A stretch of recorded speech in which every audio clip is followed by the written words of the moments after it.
Hello, Minotauros fans, and welcome back to the Farmers Union Insurance pregame show. I'm Olivia Tasto alongside Ken Oda, and tonight we're getting you set for the Friday night matchup between the Toros and the North Iowa Bulls. The Toros have finally made it to North Iowa, Mason City. Definitely, a trip. An interesting travel week for sure. Right. Thankful to finally be here, but turning back to last weekend, the Toros did win against St. Cloud on our Teddy Bear Toss night. Super exciting, so let's take a look back at those highlights. First goal of the night was Philip Wilkin with his first in the hat trick, the Teddy Bear goal. Obviously, super, super exciting goal. The Teddy Bears flew over 2,000 Teddy Bears, a record set. Obviously, an incredible night to have. Then we have Ivan Sidorov scoring. We also had Ty James scoring. And then Philip Wilkin was not done for the night. He went on to score 2 more goals to be the first hat trick of the Toros season. Super, super exciting. Brian Cook also had 47 out of 48 saves for the weekend, so definitely, a weekend for Toros history for sure. For sure. Second year in a row that the guy who scored the Teddy Bear goal finished off the night with a hat trick. So really? Last 2 Teddy Bear tosses, not only do Bears come over the glass, but then in the third period, hats as well. Definitely super exciting. Now let's turn our attention back to tonight's game with the update on Noodles numbers brought to you by Noodles & Company of Minot. Against the North Iowa Bulls, the Toros are sitting at 0-2. Obviously, we did see them back all the way in September. One of those losses, though, wasn't a shootout. Correct. So, hoping for something different tonight. Goals per game, Toros are at 3. North Iowa is just a little bit higher at 3.34. Goals against game, we're sitting even at 4.07. Definitely an interesting, number. I think that's the first time we've been even with a team this whole season. Power play and penalty kill, we're going to be sitting right around the same. Bigger difference on the power play. However, penalty kill, the Toros are ahead. We're going to again see a big difference in penalty minutes. The Toros have about 44 more penalty minutes than the Bulls. So definitely, another thing to keep an eye out for. I think that's something the Toros have been dealing with the entire season is constantly seeing more penalty minutes. However, I will say the past couple games we haven't had as many added to the board as we've seen before in the past. For sure. Now it's time to take a look at our Minotauros Booster Club players to watch. For tonight's game, I've selected Marlon Edwards, number 27. He had 2 goals the last time we did see North Iowa back in September. Both of those also being power play goals, so definitely super exciting to hopefully see some of that out on the ice. We also saw him against Watertown getting some goals, so I know he's eager to get some more on the scoreboard tonight. For sure. Last time these two teams saw each other, like you mentioned, he had 2 power play goals. Toros had 12 power play opportunities in that weekend, while allowing just 6. Given those power play numbers that we saw in the last segment, Toros hopefully continue to be a little bit more disciplined against North Iowa. For sure. My player tonight, I'm going with the hometown kid, Ty James. I guess not hometown, home state. The Iowa native scored his first career junior goal for the Toros here in this building a couple of seasons ago. He also has an assist here. He's +3 in this building during his career as a Toro. So add in the fact that he had a goal and an assist last Saturday against St. Cloud. I'm expecting the longest tenured Toro. Also doesn't have any difficulty adjusting to Cody Campbell being back on the bench. For sure. So I think he knows what's at stake, not just for the team tonight, but this weekend and then the whole second half of the season. Yeah, obviously, like you said, with Cody Kimball back on the bench, there's definitely been some changes in practice. So definitely excited to see how those continue to shine through tonight. That will bring us to our home key group keys to tonight's game. Ken, what's your key? My key to tonight's game is, the opening weekend is to limit shots. The opening weekend of the season, the Toros allowed 81 shots on goal over the 2 games to North Iowa. Compare that to last weekend where St. Cloud had just 48 shots on goal. The Toros need to continue to be strong in their own zone over the second half of the season if they want to continue to get better results. So, I'm expecting the Toros to come out and try and limit shots again tonight. Yeah, obviously, a big difference we're looking for. And, I think we've continued to see Toros blocking those shots and continuing to let less and less hit Cook and Rusley, especially after that Austin weekend. I think the Toros are refusing to ever go down that path again. My key to tonight's game is prove our worth. The Toros have a chance to get that Final 4th playoff spot this weekend, to hold it, hopefully. So they just need to prove that they can hang. They've done that before. We've beat Aberdeen. We've seen the challenge that the Toros put up other teams against. So I think their biggest thing is they need to show up tonight and even be thinking about tomorrow night as well. These last 2 games have to be huge. Their break does not start until that final buzzer rings tomorrow. So break can't even be a thought in their minds over the next 2 days. It has to be focused on tonight's game. Obviously, in order to get that 4th playoff spot, we're going to also need to see Watertown lose. So definitely some playing around there, but definitely something huge for the Toros. For sure. Minotauros fans, now it's time to take out your phones and pull up the Toros mobile app for your chance to win prizes through tonight's game. The first game is the 4 Bears Sportsbook over-unders. The first one is total Toros goals set at 3.5, and I'm going to take the over on that one. Ken? Yeah, I'm going to go over as well. The Bulls giving up the same number of goals per game as the Toros. It's over 4 right now, hoping the Toros can take advantage. For sure. The second one is total Toros goalie saves set at 29.5. Ken, your thoughts on this one? I'm going under on this one, not because I think that Cookie's going to play poorly. I'm thinking the Toros are going to continue to do a better job of limiting shots against, especially against this North Iowa team. So I'm looking for the Toros to go under on that 29.5. For sure. I'm also thinking I'm going to take the under. You know, like you were saying, there's been that difference in goalie saves. You know, the number is going down on shots on goal. So definitely hoping for the under on that one. The last one is total combined penalty minutes set at 18.5. I'm going to take the over on that one. You know, I think it's been a long time since these two teams have seen each other. The Toros are really hungry to get that win tonight and, you know, prevent them from that teddy bear goal. So I think there's going to be a lot of physicality tonight on the ice. I'm going to take the over as well. As I mentioned, 18 power plays between these two teams combined last time they met. So I'm going to go over as well. That'll bring us to tonight's McDonald's Toros trivia question. What is the Toros' record for shots on goal in a game? They set it against North Iowa a couple of seasons ago now. 70, 66, 62, or 58? I'm thinking 62. I'm thinking I'm going to go C. I feel like I pick C a lot of the times, but we'll see. Toros fans, that will do it for the Farmers Union Insurance pregame show. We'll see you for Puck Drop.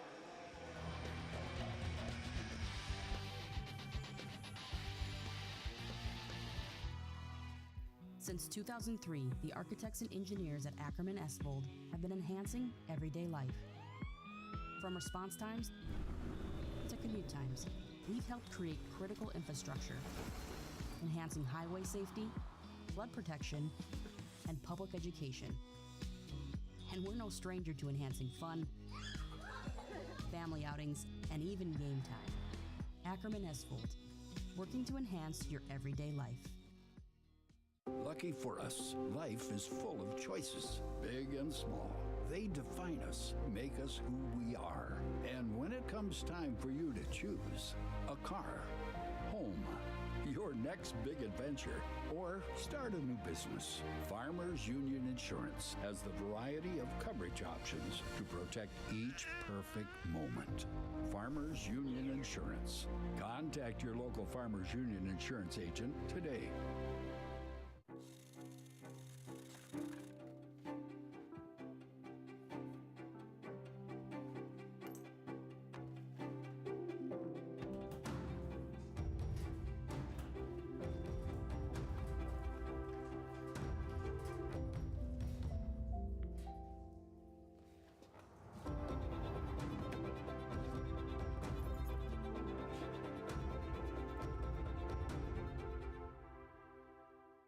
All right, Genty, time to learn the option play. Come on, Coach. I know how to run the option. Applebee's new Ultimate Trio. Mix and match 3 apps with 3 sauces, like shrimp, boneless wings, onion rings with sweet chili, blue cheese, and marinara. Or wonton tacos, waffle fries, and riblets with honey mustard, ranch, and honey barbecue. Or brew pub pretzel, mozzarella sticks, Hey, and waffles. Coach. How many combinations are there? There's over 80,000. Applebee's new Ultimate Trio. Choose 3 apps and 3 sauces for $14.99. That's eating good in the neighborhood. Is someone in your life using opioids? Know the signs of an overdose: limp body, slow breathing, or vomiting. Step 1 is to call 911 and give them naloxone. It will reverse an overdose, so it can be used even if you're unsure whether they're overdosing or not. Request a free 2-dose naloxone kit now at hhs.nd.gov/opioids. A better smile isn't just about how you look, it's about how you feel. At Prestwich Orthodontics, we believe straight teeth lead to more than confidence. They lead to better health, higher quality of life, and a stronger you. From Invisalign to braces, our care is built around improving your life, not just your smile. Because when you feel good, you live better. Start your journey today at mynotbraces.com. The Four Bears Casino Sportsbook has a new look. Enjoy Vegas-style betting in comfort. Play and qualify to win trips to Vikings or Raiders NFL games. Order a drink at the dedicated bar. Then kick back in a lounger and watch the full wall display. Feel the action all the way to the final moment and claim your winnings. Book it for private draft parties or game day too. Visit the remodeled Sportsbook at Four Bears Casino and Lodge, 4 miles west of Newtown. Circle Sanitation is a locally owned family business providing quality waste hauling services since 1980. We provide service to residential and commercial customers, as well as roll-off service for large projects and construction sites. We are dedicated to providing excellent service at competitive prices without deceptive contracts or hidden fees. For more on what Circle Sanitation can do for you, call us or visit circlesanitation.com. At Northwest Tire, we have tires for everyone. Needs tires that are reliable and safe to get her family where they need to be. Needs a tire that's heavy duty for all of his off-roading adventures. Needs tires that can get him from point A to point B. No matter what you drive or your budget. Northwest Tire keeps you rolling down the road.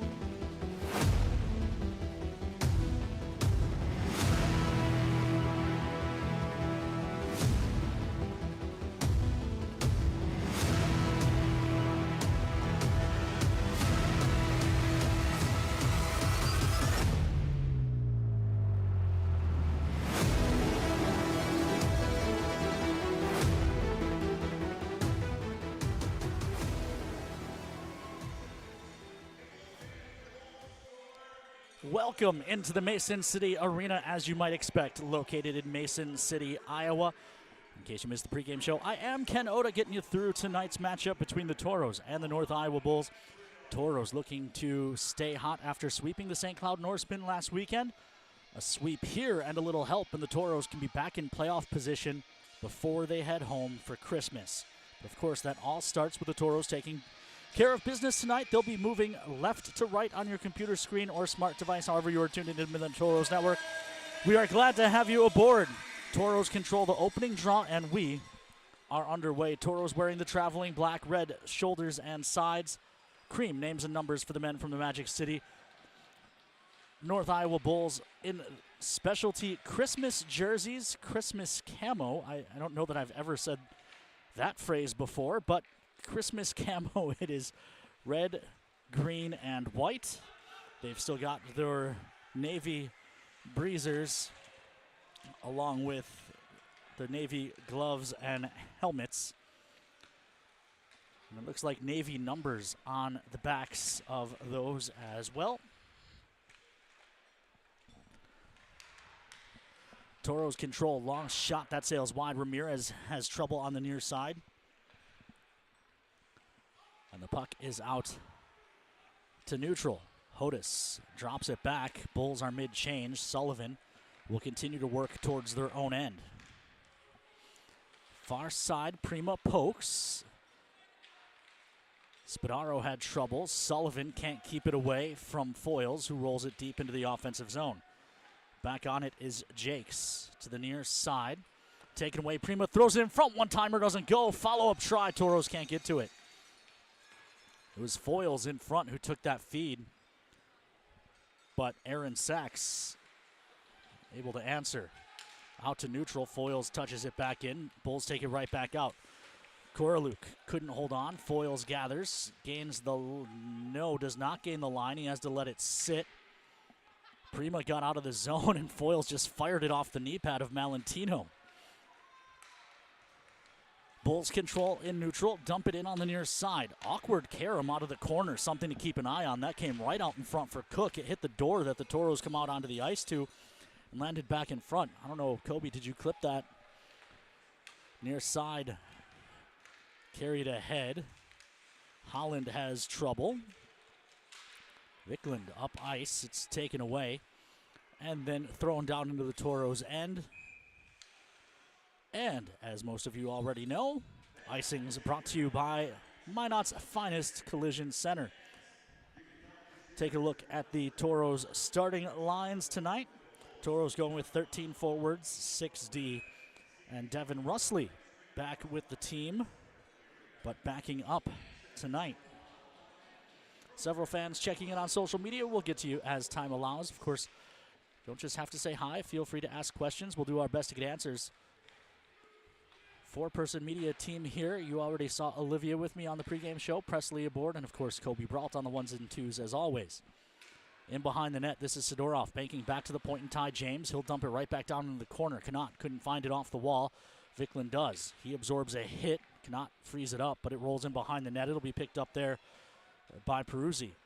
Thrown to the near side. Holland has it poked free by Morelli, but Morelli can't chase it back down. Instead, it's Kuzmanov into the zone on the near side, tied up by Ty James. Sounded like a whistle. A couple players even looked around. A couple of players looked around. I'm being told it's a screaming child. As someone with 3 screaming children at home, I've never heard them sound like a whistle before.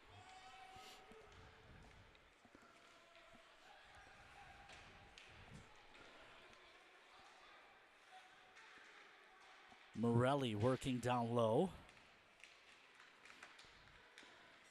Marlon Edwards trying to poke it to the front. He's got Nichols there, but can't get a pass through. Jammed back to the point on the near side. Solominski. Solo works with Morelli. Morelli looks across the blue line, but Spadaro had cheated to the middle, so there was no one home at the point. Spadaro gives to Solo. Dumps it right back to Spadaro in the far corner of the Toro zone. 0 shots on goal so far in this one. We're almost 4 minutes in as Sachs comes out. Foyles was stopped and not credited with a shot earlier.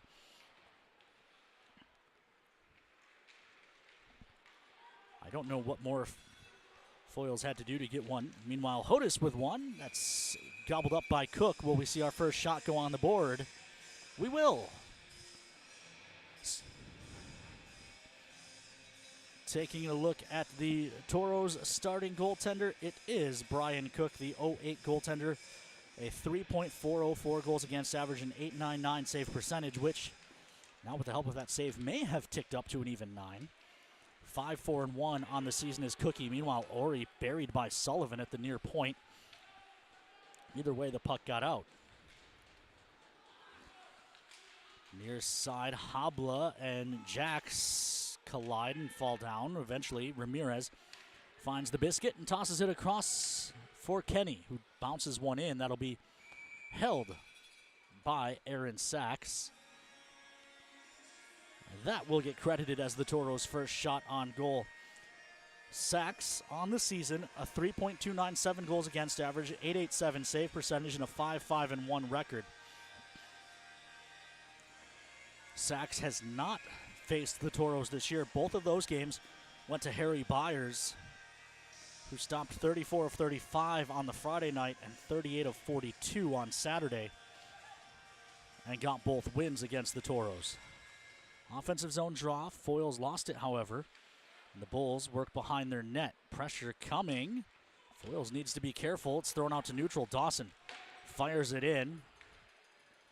That wouldn't have counted had it gotten through. The Toros had a guy offside. This is out to neutral. Dawson.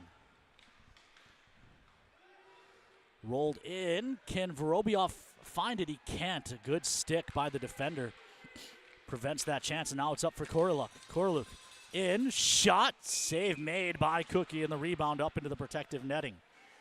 14:45 left to play here in period number 1. We've got some fans checking in. The Kowitzes are at Open Hockey at the All Seasons. Joy Tosto checking in on the road. She's on her way here to see her daughter, who we'll all see in just a moment or two. The Coreys checking in from home in Glenburn.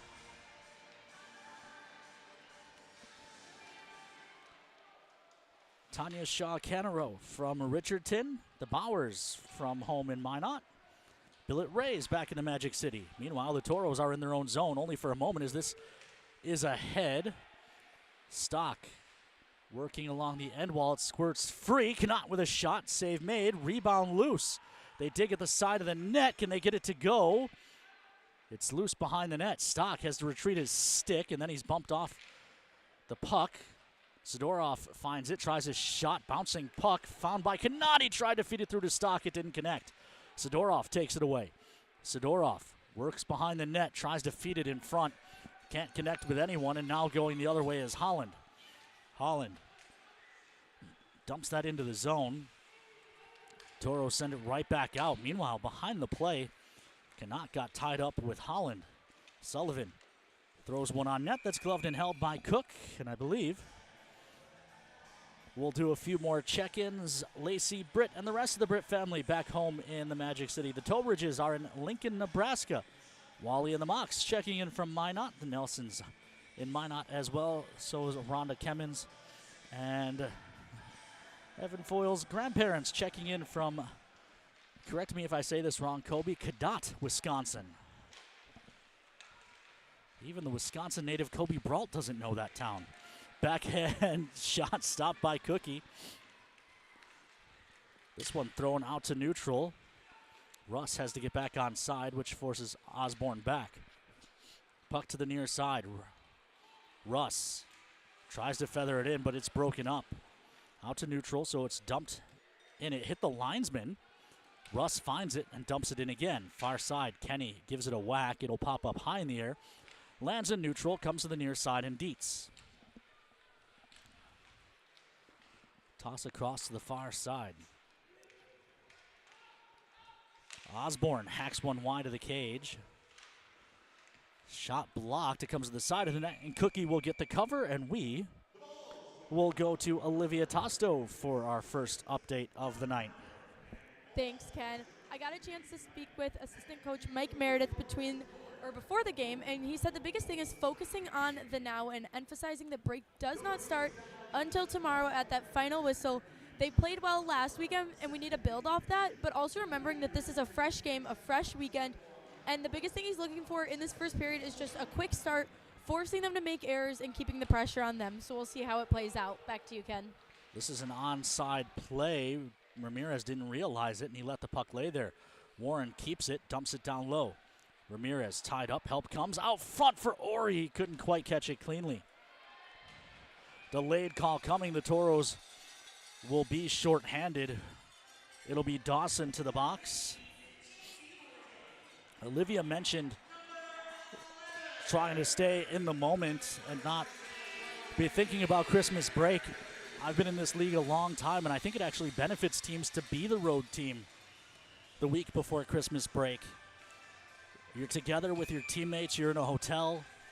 Everyone kind of helps hold each other responsible, whereas when you're home at your billet house, you're already thinking about packing for your trip and all the other things you have to do as there's a long shot kicked away. We've seen some very weird weekends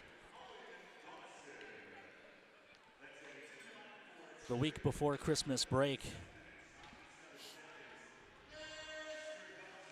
This one flipped out to neutral, and it was played with a high stick, they say. So as the Bulls touch, the whistle goes. More fans checking in. The Hyatts and Jim and Clint are at Fort Hyatt. The Seversons are aboard the Millers from Lansford. The Thompsons are in Destin, Florida. And the Carbos are at a Pee Wee game in Williston. Shorthanded offensive zone draw for the Toros. They win it, and Spadaro's just going to backpedal. He chips it up ice. Ori, now he'll flip it deep. Still a minute 28 on the kill for the men in black as the Bulls start up the far side. Dumped into the Toro zone. It'll ride the kick plate. Corilla kicks it to the middle. Shot from a tight angle off the mask of Cookie. He seems to be fine as this comes to the near point. Corilla Looks to walk in, touches it back to the point. Dietz fires it wide. It'll check up behind the net. Rung to the near side, and Koroluk.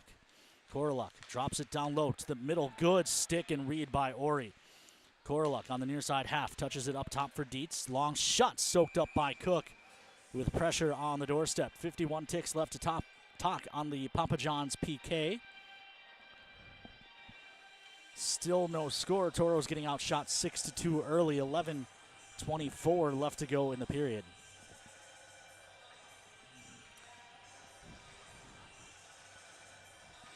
Draw to the right of Cookie. Hodis and Ramirez on it. Davis controls. Gives to Hodis on the near side wall. Drops down below the goal line. They come back out front. Hodis, one-timer, fought off. Second try, stopped by Cook as well. That was a sneaky jam play by Bersic from behind the net. Pass up to the point, takes the defenseman out to neutral, and the Bulls have to reset. Hodis controls and plays across to the far side. Carter Davis fed up ice. This is Bersic. He lost it to Ty James. Gets it back and plays it down the wall. Hodis looking across. Cannot. Blocks that pass, and the whistle goes as Cookie's net is somehow about 6 inches off of his goal line. 644 seconds left to go here in the opening period. The Toros will hopefully spend the next 11 of them shorthanded before Owen Dawson is released from hockey jail. Ramirez on the draw for the Toros. He tried to just fire it down the ice, but the Bulls control. Pass across for Hodis was off the mark. He'll catch the carom and then play down the wall. Osborne for Bersic. Bersic sets up behind the net, comes out front, shot kicked away by Cookie. They continued to whack at him, and now that draws the ire. We're going to see some punches thrown. Will there be any further infractions out of this? Also interesting is Cookie's net came sliding off his goal line during that chance. He is, of course, used to rinks like the Mesa or the VFW or Aberdeen. As we get another look at that chance. But most of the rinks in the division have the NHL-style pegs where they drill down into the ice and a goaltender can really push off his post to try and go side to side. Here, it's just the little cleats that they use in youth hockey. So a good, strong push, and the net will go flying. Toros are full strength. The penalty did expire during all that mess. And now they're going to toss Coughlin from the draw, but you'll see, especially once the goals kind of, that little cleat can dig a track, and the net comes off real easy here in North Iowa. This is Dietz looking up ice. Ramirez takes it away and hands it to Ty James, I think accidentally. Either way, Ty James gains the red line and floats one in on net. That'll be gloved and held by Sachs.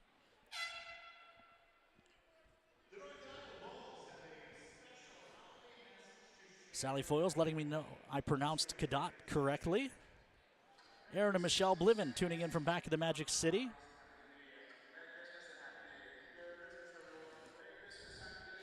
We'll stay here even though it's the media timeout.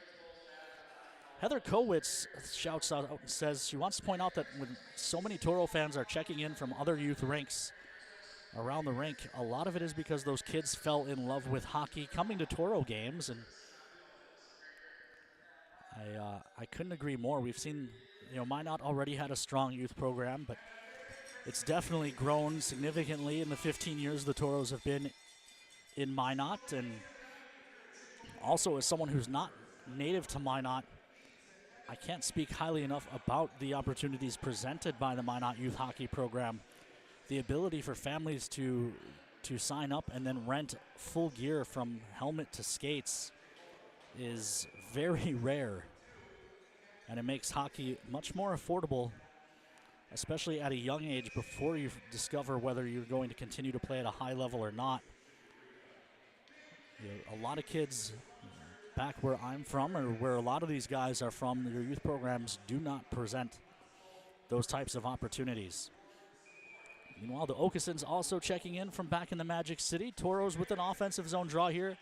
No idea how much time is left. They've taken the scoreboard off the video boards here. There is no analog board. 10:08 left to go here in the period. Toros getting outshot 8-2. Of course, a lot of that has to do with the Bulls having the game's only power play so far. Puck held at the far point. They come across to Dietz. Dietz plays down the wall. Higley looks up top. Broken up. It rolls on net, and Cook, hungry hippo style, over the top. 9:50 left to play in period number 1.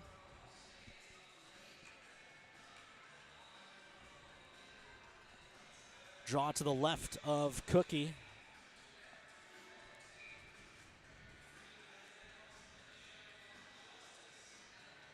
Whose new Toros bucket is, of course, lacking my favorite Sesame Street character, despite me referencing it several times, trying to influence it. Foils on the draw for the Toros to the left of Cookie. Prima controls, banks to the near side. Vorobiev has it. Vorobiev able to poke that out to neutral. Foils gets leveled. No call, and we play on. Korluk has trouble on the near side. Solominski pokes it away. Foils gets away with a slash there, so we'll call it even as this is dumped into the offensive zone. Far side, Vorobiev trying to play down the wall. Then Foils tied up. The Toros will not be shorthanded. I thought they were going to call the retaliation. They don't. They call the initial hit, so the Toros will go to the First Western Bank and Trust power play for the first time this evening. As it is Fuji Suzuki going to the penalty box. The Toros power play, 10th in the league, 23.64%. The Bulls on the kill, 32nd in the league. 34 teams in the North American Hockey League this season, so we'll see if the Toros can capitalize. I mentioned they had 12 power play opportunities that opening weekend. I believe they had 3 power play goals. This is Ty James. Gives to Prima on the half wall, drops it down low. Vorobiev. Vorobiev holds, gives back to Prima. Prima to Vorobiev, touched up top for Ty James. Gives the far side Ori, back up top for Ty. Ty with a long shot, blockered away. Far side, Ori pinches down, and Ty couldn't get to the wall in time to hold the zone. Toros regroup in neutral. Minute 36 left to go on the First Western Bank and Trust power play. Ty hands to Prima. Prima starts up ice, dumps it into the near side corner. Can he get there? Prima does. He freed it up for a moment, but the Bulls take it away. They ring it to the near side, and it will get by Ty James. Bulls change their killers while Ty James retreats to retrieve. This is Prima. Looks far side, missed Ori. Ori caught it, and then eventually lost it into a diamond of Bulls who take it away and send it all the way down. Cook stops behind the Toro net. 55 seconds left on the First Western Bank and Trust power play. Eventually, Ty James hands off to Owen Dawson and heads off for a change. Dawson gives to Solominski. 40 seconds as the Toros start up ice. Solo gains the line, has it poked away. Bulls control and send it down the ice. The Bulls, despite the 32nd ranked penalty kill in the league, do have 5 shorthanded goals, which is tied for 5th in the league. Foils toss across. Dawson comes back to Foils. He'll sweep it into the zone. I think that clipped the linesman's helmet on the way over him. Toros hold the zone. Good keep there by Dawson. Dawson walks in, wires. That goes off the tip of the glove and then the glass. Solominski gives back to Dawson, far point. Solominski, 2 seconds, 1. Bulls full strength. Follow-up try was stopped. It comes loose in front. Turnaround shot by Stock. Blocker to side. Toro still control. It's up top for Dawson. Dawson with a long shot. Save made. Rebound hacked to the near wall. Stock finds it. He'll just ring it deep. He wants Connaught, who couldn't gather. Bulls will try the far side. Coming on was Habla. He poked that puck free, but eventually the Bulls find it and play out to neutral. Holland turns it over to Habla. Tries the far side and Ori, but it missed him. Bulls control. Back up ice for Holland. Feeds it to the middle. Return feed broken up, but it kicked free, and Russ couldn't get it to go. Meanwhile, someone's lost a mitten. It's laying in the high slot. It belongs to Ty James. Gabe Kenny finds this puck. Tries the far side. Ramirez has trouble. Kenny finds it again. Puck in behind the net. Ty plays to the near side. It's turned over. Good read by Ori. He's got Habla going and couldn't get the pass there. Now the Toros have to get back on side. Ramirez drops it back to Ty James, who's still playing with just one glove.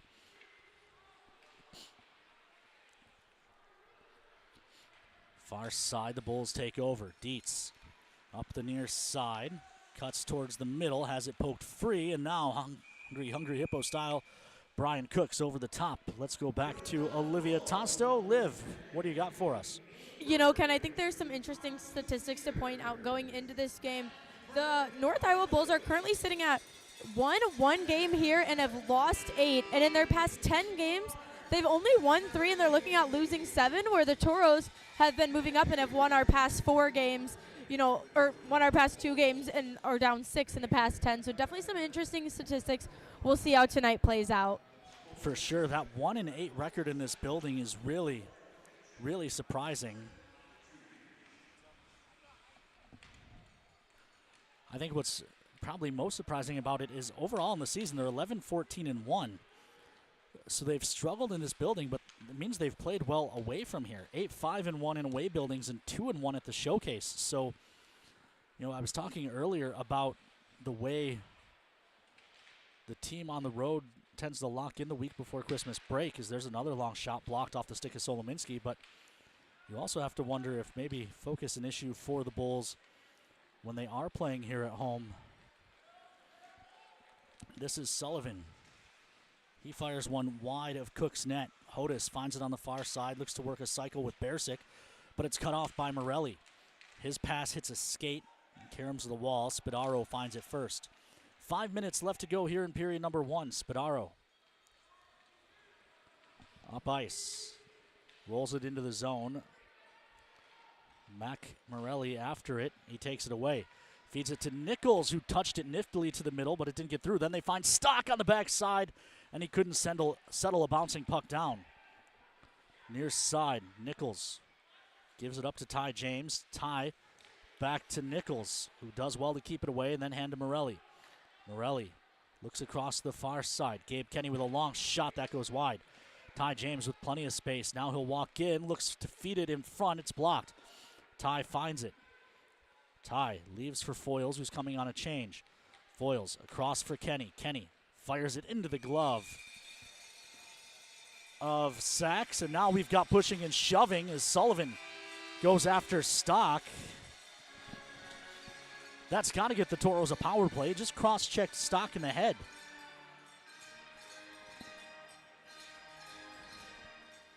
Here's a look first at that scoring chance. Stock had to spin to try and gather that and couldn't settle it down.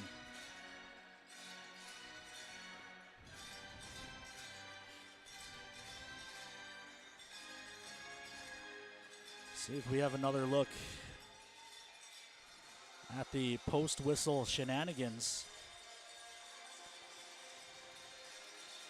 Somehow that all falls under the boys will be boys rule, and we will stay 5-on-5.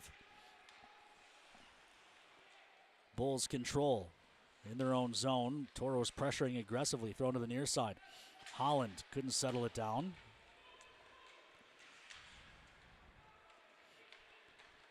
Near side, the Bulls will try again.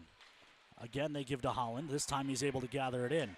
Holland, shot sticked away by Cookie, and the Toros will try to go the other way. Prima, tossed to the near side. Foyles has trouble with it. Vorobioff couldn't take it back either, and now Dietz will backpedal. He'll give it up to the far side, toss across, pass for Holland is tipped up and out of play. Look out.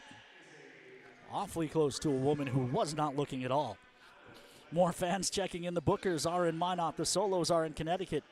Bill Neiman is in Minot, and the Schwartz family checking in. Some in Chicago and some, and one here in Mason City. every time I see Toro defenseman Alex Swartz, I forget to ask where in Chicago he's from. Curious if we're from the same neighborhood. Obviously, his birth year a little bit farther away from mine. I don't think we would have interacted much. By 07, I was already a junior at DePaul. But Toros control the draw in their own zone. Stretch pass for Ori. Blocked off and gathered in by the Bulls. Osborne dumps it in. Habla finished up high on Osborne. Solominski has it behind the net, tries the far side, and Ramirez tossed to the near side, and Ori, who gets dumped down, and that will draw a call. Peruzzi. And now two Bulls going after Jakob Habla. 3:01 left here in period number 1, and the Toros back to the first Western Bank and Trust power play.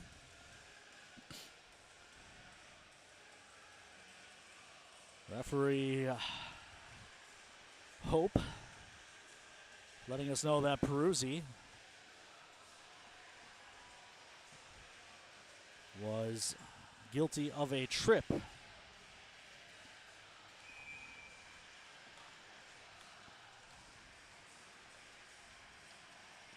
Draw to the left of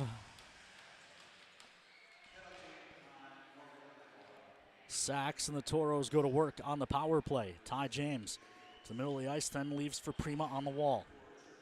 Prima looking for a lane. Walks to the middle. Thinks he has one. The shot was blocked. Ty James pinches down to keep it alive.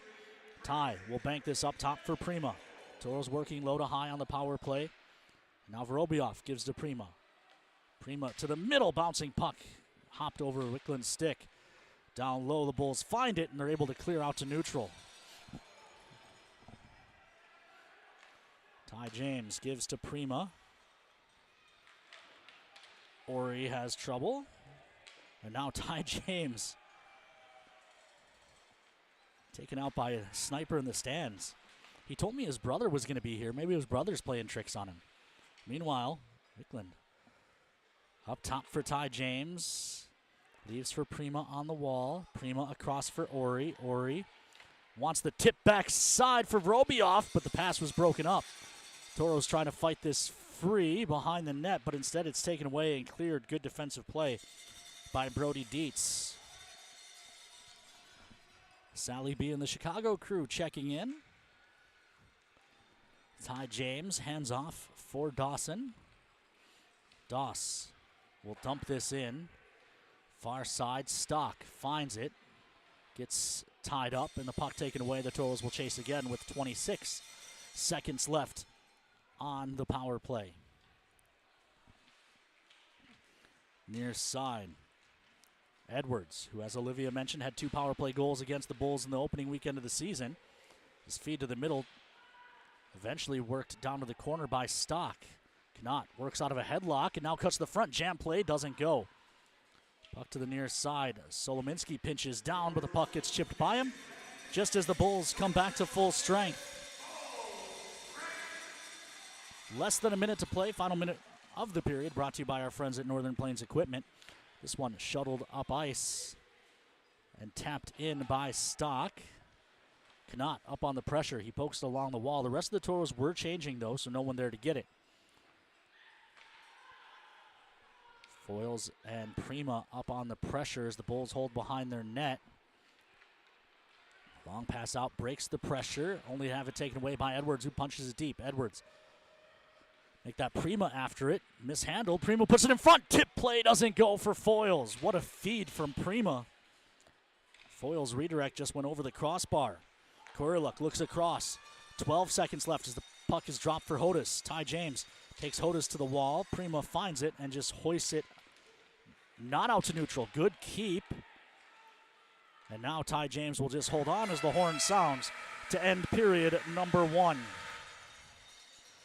We'll take another look at that scoring chance for Foils.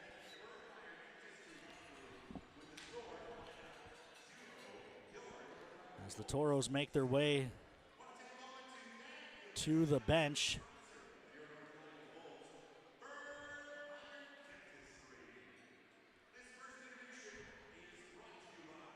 We're zeros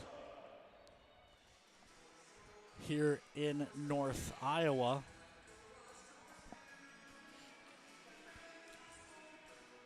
Shots on goal 11-8 in favor of North Iowa. But again, a lot of those came on that opening power play of theirs. But let's send it down to ice level.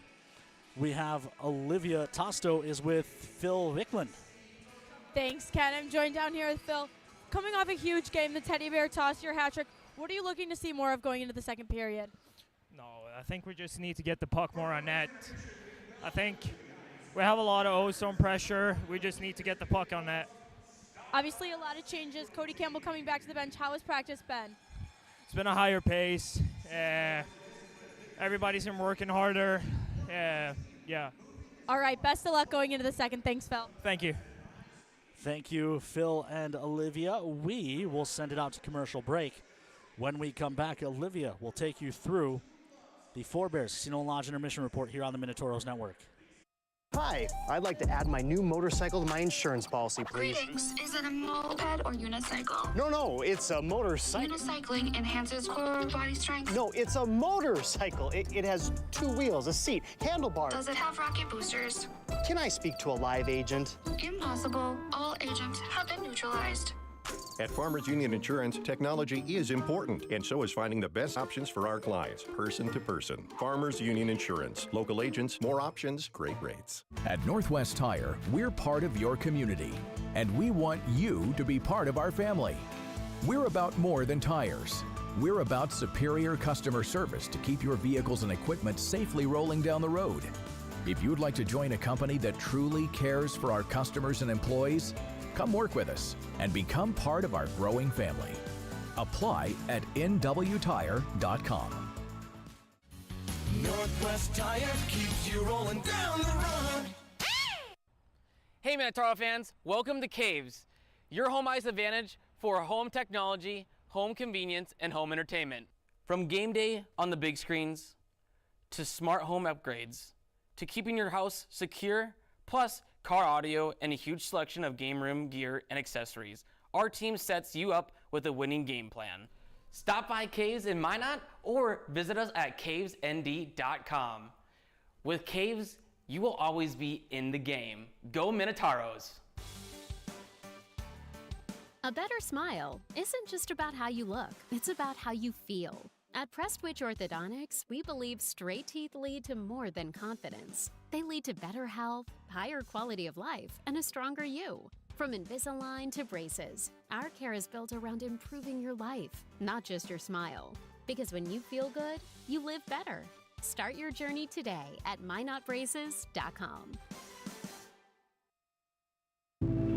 My family is what matters. Always has been. The family you choose. And the family you create. That's why I do it. Why I put on the uniform and serve. I do it to give them a future. Because no matter what I do, I've always put my family first. So I can plan for their tomorrow by taking care of today. A financial future worthy of your service.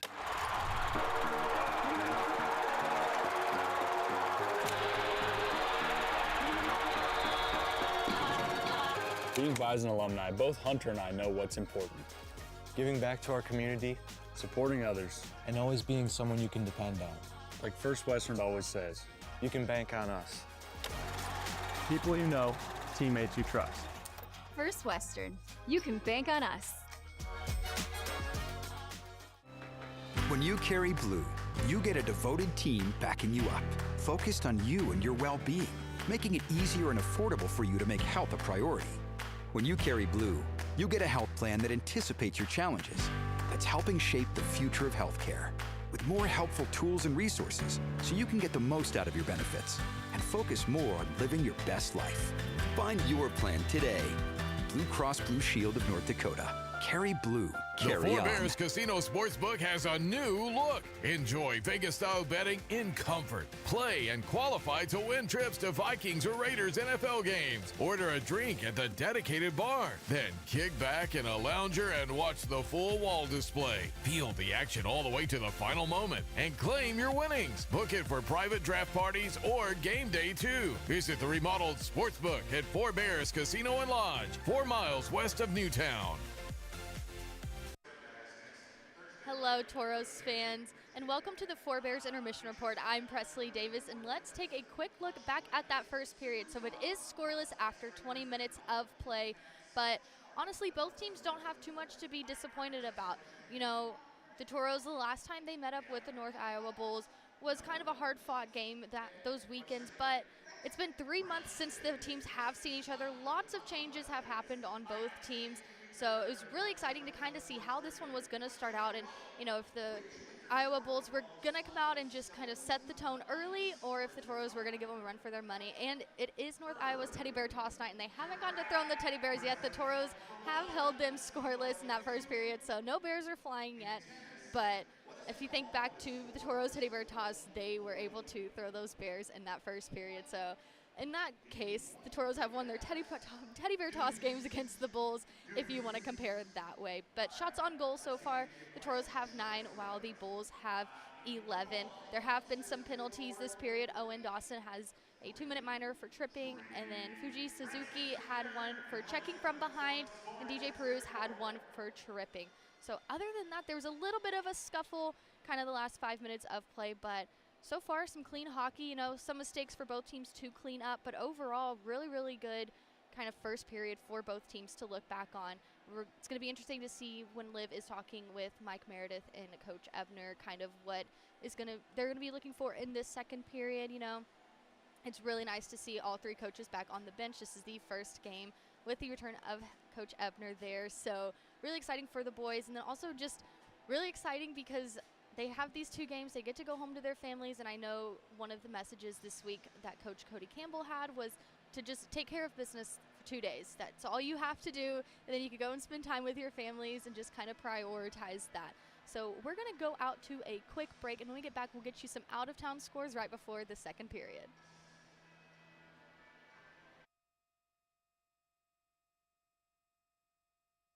We often think of frontiers as pages in a history book, a time gone by. But even in this modern world, there are new frontiers to conquer. Whether you're tending the land to grow a better tomorrow or growing a business for new opportunities, the work you do powers the world. Exploring the frontier means stepping forward, shaping the future for yourself and for those around you. First International Bank and Trust, helping you live first, one step at a time. Since 2003, the architects and engineers at Ackerman Esvold have been enhancing everyday life. From response times to commute times, we've helped create critical infrastructure, enhancing highway safety, flood protection, and public education. And we're no stranger to enhancing fun, family outings, and even game time. Ackerman Esvold, working to enhance your everyday life. Circle Sanitation is a locally owned family business providing quality waste hauling services since 1980. We provide service to residential and commercial customers, as well as roll-off service for large projects and construction sites. We are dedicated to providing excellent service at competitive prices without deceptive contracts or hidden fees. For more on what Circle Sanitation can do for you, call us or visit circlesanitation.com. The Four Bears Casino Sportsbook has a new look. Enjoy Vegas-style betting in comfort. Play and qualify to win trips to Vikings or Raiders NFL games. Order a drink at the dedicated bar. Then kick back in a lounger and watch the full wall display. Feel the action all the way to the final moment and claim your winnings. Book it for private draft parties or game day too. Visit the remodeled Sportsbook at Four Bears Casino and Lodge, 4 miles west of Newtown. Is someone in your life using opioids? Know the signs of an overdose: limp body, slow breathing, or vomiting. Step 1 is to call 911 and give them naloxone. It will reverse an overdose, so it can be used even if you're unsure whether they're overdosing or not. Request a free 2-dose naloxone kit now at hhs.nd.gov/opioids. Hello, Toros fans, and welcome back to the Four Bears Intermission Report. Now let's get you some out-of-town scores around the league. Northeast Generals and Elmira Aviators just finished that second period. Aviators are up 2-1 there. And then Maine and New Jersey, they are currently tied 3-3. Second period also ended there. All 6 goals have come in the second period, so really big second period for both teams. And then Bismarck Bobcats and Watertown Shamrocks. It's probably the game all Toros fans are eyeing this weekend. Right now, Watertown is up on the Bobcats 1-0. First period just ended, so not exactly what Toros fans are wanting to hear right now, but it's only 20 minutes in. You still have 40 more minutes of play, so we'll see how that one turns out. I know several Toros fans will be watching those along with these games, just kind of seeing how the playoff standings will be as we come into the break. Fairbanks Ice Dogs and Chippewa Steel. The Ice Dogs are currently up 4-0. First period just ended there, so really big first period from the Ice Dogs over there. And then all the other games, we are still waiting for them to start, so we will get you an update when we come back. Looking over into the NHL while we have a few more minutes. Hurricanes and Panthers. Hurricanes are up 1-0. Vancouver is up 3-0 on the New York Islanders right now. And then Dallas Stars and the Anaheim Ducks, they will be playing here soon in the next hour or so. So we'll get you an update on that one. Hopefully it's a good one as a Stars fan, but we will see what happens there. Well, that is all for our first intermission show. I will see you in the second intermission. But for now, we're going to send it out to a break, and Ken Oda will be back on the call.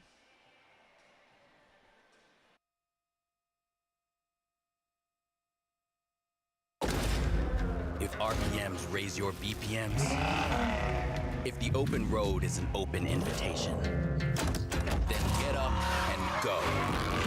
Go turn some heads. Go turn a wrench. Go windows down. Go volume up. Go in. Go out. Go off. Napa has America's largest network of parts and care, here to keep you firing on all cylinders. Your plan speaks volumes when you're going to have a drink. Be intentional to ensure your safety and the safety of others by keeping just a few things in mind. The first is to look out for your friends and be the designated driver. Even if someone says they're fine doesn't mean they are. Second, incorporate water into your night. Ordering a glass can encourage your friends to take note. Third, be the person your friends trust and say no to the next round. And fourth, lend a hand when your friends have reached their limit. Your plan speaks volumes. Know your drink. Know your limit.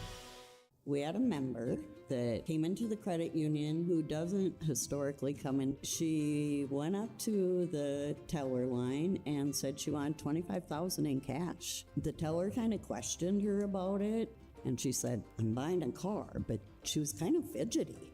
And is that when she went to you first? She had to make a phone call to see who it was payable to, and that was which is red way flag. Weird. I mean, that's a huge red flag. And that's kind of when I came up there and I just said, "Are you comfortable coming to my office if we just sit down and talk about this?" And that's where you took the phone and talked to the person on the other line, right? Then to hit the button on the phone and disconnect them, for her to say, "Thank you." I'd rather ask the uncomfortable questions than hear that I just assisted someone losing $25,000. Perfect. That's when you know you did a good job that day. At First Command, our advisors are committed to coaching you towards a financial future worthy of your service. We're dedicated to coaching you from the start of your military career to retirement and beyond, at home or during deployment, for when things get tough and when times are good. Let us show you how we honor what matters most to you. It's time to get started today. All right, Genty, time to learn the option play. Come on, Coach. I know how to run the option. Applebee's new Ultimate Trio. Mix and match 3 apps with 3 sauces, like shrimp, boneless wings, onion rings with sweet chili, blue cheese, and marinara. Or wonton tacos, waffle fries, and riblets with honey mustard, ranch, and honey barbecue. Or brew pub pretzels, mozzarella sticks, and waffles. How many combinations are there? There's over 80,000. Applebee's new Ultimate Trio. Choose 3 apps and 3 sauces for $14.99. That's eating good in the neighborhood. Since 1977, Northwest Tire's been your partner on the road for over 40 years. People have put their trust in our quality brand tires and expert service on the roads and in the fields for work, play, and travel. Northwest Tire, keeping you rolling down the road.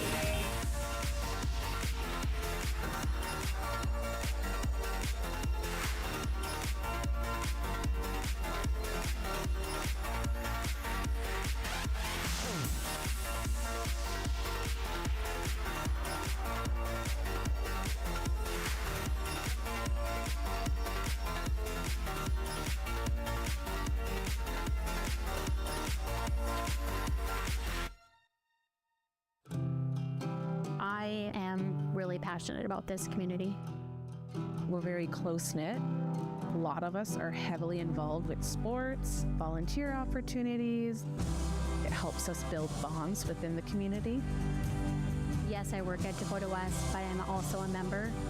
Whatever I do affects myself and my family. We're all in this together. I think it's important to have that integrity. When you carry blue, you get a devoted team backing you up, focused on you and your well-being, making it easier and affordable for you to make health a priority.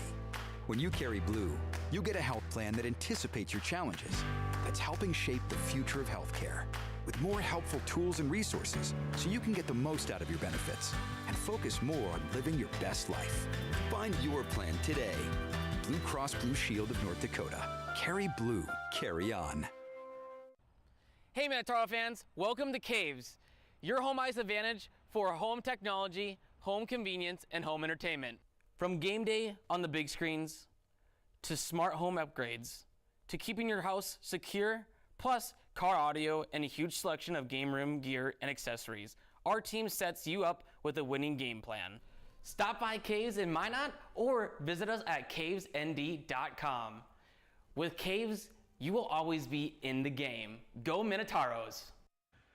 Welcome back inside the Mason City Arena in Mason City, Iowa. Toros and Bulls scoreless through 20 minutes. The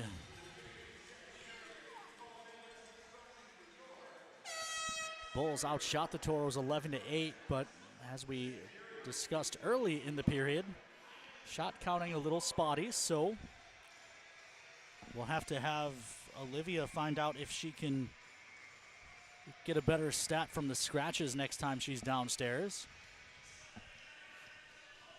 Toros now working right to left on your computer screen or smart device, however you are tuned into the Minotauros Network. We are glad to have you aboard on the North Iowa Bulls Teddy Bear Toss Night, which Jen Wagner asks if I ever remember having a teddy bear toss that resulted in no toss.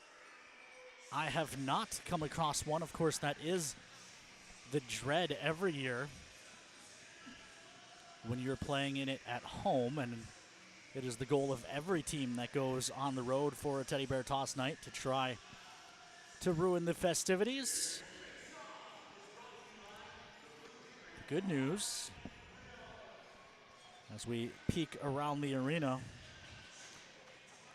I don't think cleanup will take quite as long here in Mason City as it did last weekend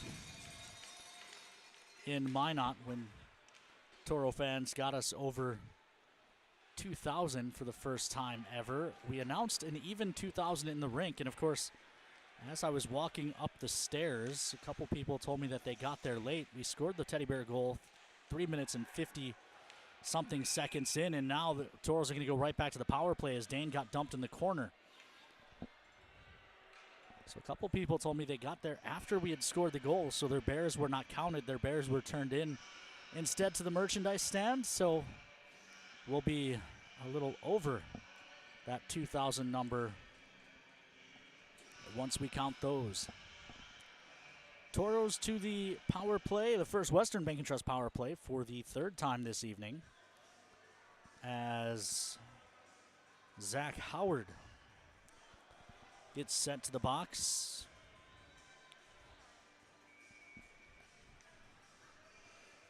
so.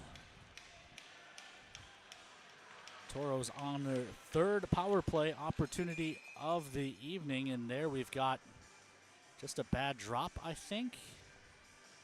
Toros lost 2 seconds of power play time, so they're telling the score box to hold the clock. And we do it again. And we get another whistle. They're asking the scorekeeper to fix the clock, I think. Maybe, maybe not.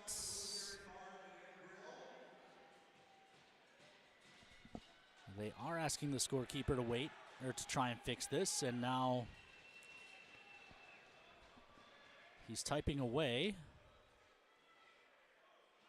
And it looks like we're good. Draw one back by the Toros, who are on the power play. Vicklin, quick shot, tip out front, doesn't go for Vorobiev. Ty James can't quite keep that at the point, and the Toros will have to regroup. It's quickly up ice for Ori. Ori rolls it in. Can Vicklin get there? Sullivan and Vicklin joust. Toros punch it back to the point, but it's going to get by, and now Suzuki looking to challenge shorthanded, working on Ty James. Suzuki feeds it in front, and not quite able to slide that to the back post. A good play by Malentino. Meanwhile, Toros will start up ice. This is Vorobiev. Chops it in. Awkward sound off the glass. But it got into the zone, and now Solominski keeps it at the point. Solo will give it up to Foyles, who carries to the top of the near circle. Shot from a tough angle doesn't go. The net's kicked free, and the whistle goes. It is always the net to the left here, it seems.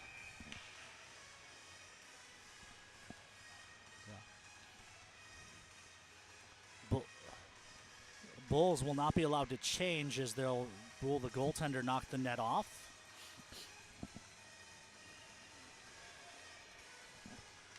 Draw to the left of Sachs. 50-50 draw, eventually fired down the ice, and the Toros will have to retreat and retrieve. So the Bulls get the change they wanted, and the Toros set up the controlled breakout. Solo to the near side. Dawson drops it back to Solo, who will try the far side, and Foyles rolls it in. Stock swats at it. It'll fly down into the corner. Battle along the wall. Puck pinned. Jake's there for North Iowa. Cannot.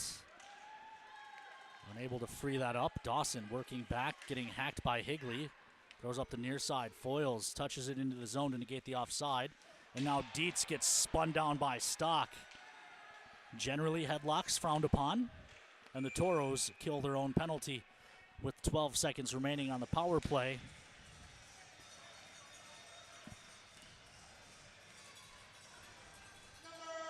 We'll go 4-on-4. Take another look.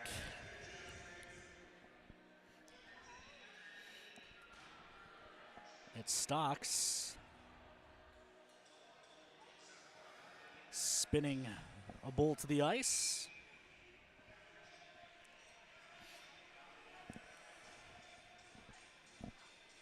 Draw to the right of Cookie. We're 4 aside for the next 12 seconds. And then the Toros will go to the Papa John's PK. Toros win the draw and jam it around to the near side. Davis couldn't keep the zone. Ramirez drops it back. Bulls come full strength, and the Toros are on the kills. They send this all the way down the ice. It went on net. Sachs pressured by Connaught.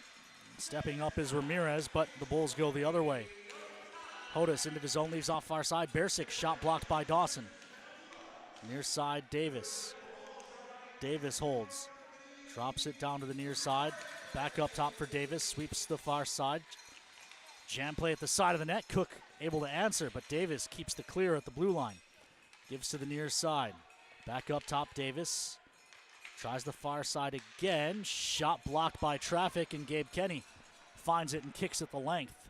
67 ticks left to talk on the Papa John's PK for the Toros. Bulls power play, 23.64. That's, I'm sorry, 26.14. That is 6th in the league. Toros, Papa John's PK, 73.53%. That is 29th.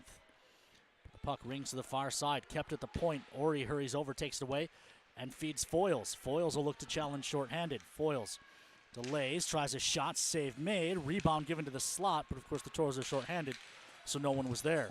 Now near side, Fuji Suzuki speeds into the zone, plays the middle, shot kicked away by Cookie, and now the Toros look to go 2-on-1 if they hurry. Foyles with Ori. Foyles feathers it for Ori, who just couldn't quite reach on the redirect. Koroluk hands off to Kuzmenkov, drops it back, and will be sent up ice by Dietz. Return feed for Dietz is off the mark. Poked to the corner by Ty James. Dietz turns it over. Ty James throws it all the way down the ice. 2 seconds, 1, and the Toros are back to full strength. Sidorov pressuring in the offensive zone, chipped ahead. Gabe Kenny came through, took Holland's stick right out of his hands, but Higley gained the line. Vicklin takes it away, bounces back to Ty James. James looks up ice for Sidorov. Sidorov, chip and chase into the far corner. Sidorov tied up there. Much better kill for the Toros that time. Though both were successful, and you're happy with any kill that results in the full 2 minutes being served. Puck rolls free, then gets chopped to the corner. Vicklin finds it there. He's got help in front. It was Connaught, but no lane to get it there, so Vicklin instead plays up top for Dawson. Long shot, that's blocked. It comes to the side of the net, and almost kicked in by Sachs, who also knocked his net free. We will send it to Olivia Tosto for an update. Liv. Thanks, Ken. I got a chance to speak with Mike Meredith between periods, and he said the biggest thing is less turnovers. We need to be a little cleaner in the regrouping, but he was happy with how much zone time the Toros were able to have in that first period. Just going into the second, obviously we did just see Stock get that penalty, but just staying disciplined, that's going to be the biggest thing that the Toros, are starting to change with our penalty minutes. Looking at the past couple games, we've really improved. So just continue to kill off those and continue to, push, and remember that tonight's a fresh game. We need to wrap it up before the break. Back to you, Ken. Thank you, Olivia. That hops up into the Bull bench for a whistle.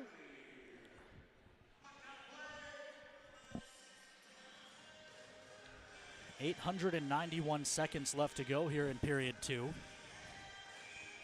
We're still scoreless. Draw to the right of Cookie. Toros win it, ring it to the near side. Jax can't keep it. Now Nichols will race. Osborne gets there first. He'll carry behind the net. Morelli up on the pressure. Puck thrown to the far wall. Nichols finds it. Nifty move. Then hands off to the middle. Morelli shot save. Rebound doesn't go somehow for Solominski.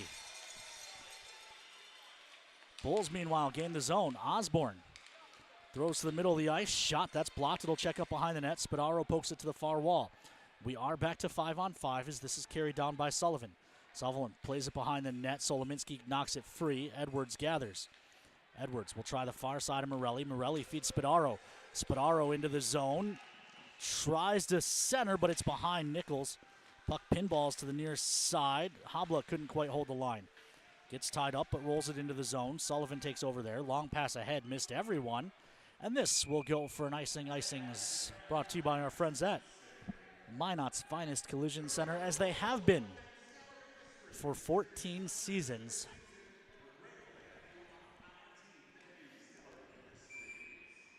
Shout out to Corey Almy and the crew. They do great work over at Minot's Finest Collision Center. Unfortunately, I've had to bring way too many vehicles there in my 14 seasons in Minot. Draw to the right of Sachs. Always happy to see Corey, never happy to have to get my vehicles repaired. It's only going to get worse as our oldest will start driving a couple seasons. Meanwhile, a shot there was kicked away by Sachs. Habla guides it back to the point. Ori thinks about it. Now he'll carry down the wall. Ori finds space, drops at the goal line. Ramirez out front for Habla, who was tied up and couldn't get much on it. Now tempers starting to flare. Not much Christmas spirit despite the Christmas jerseys from North Iowa as we get a look at that earlier chance for Solo. Nichols with a nice feed, Morelli with a shot, and Solo was there and just couldn't quite solve Sachs.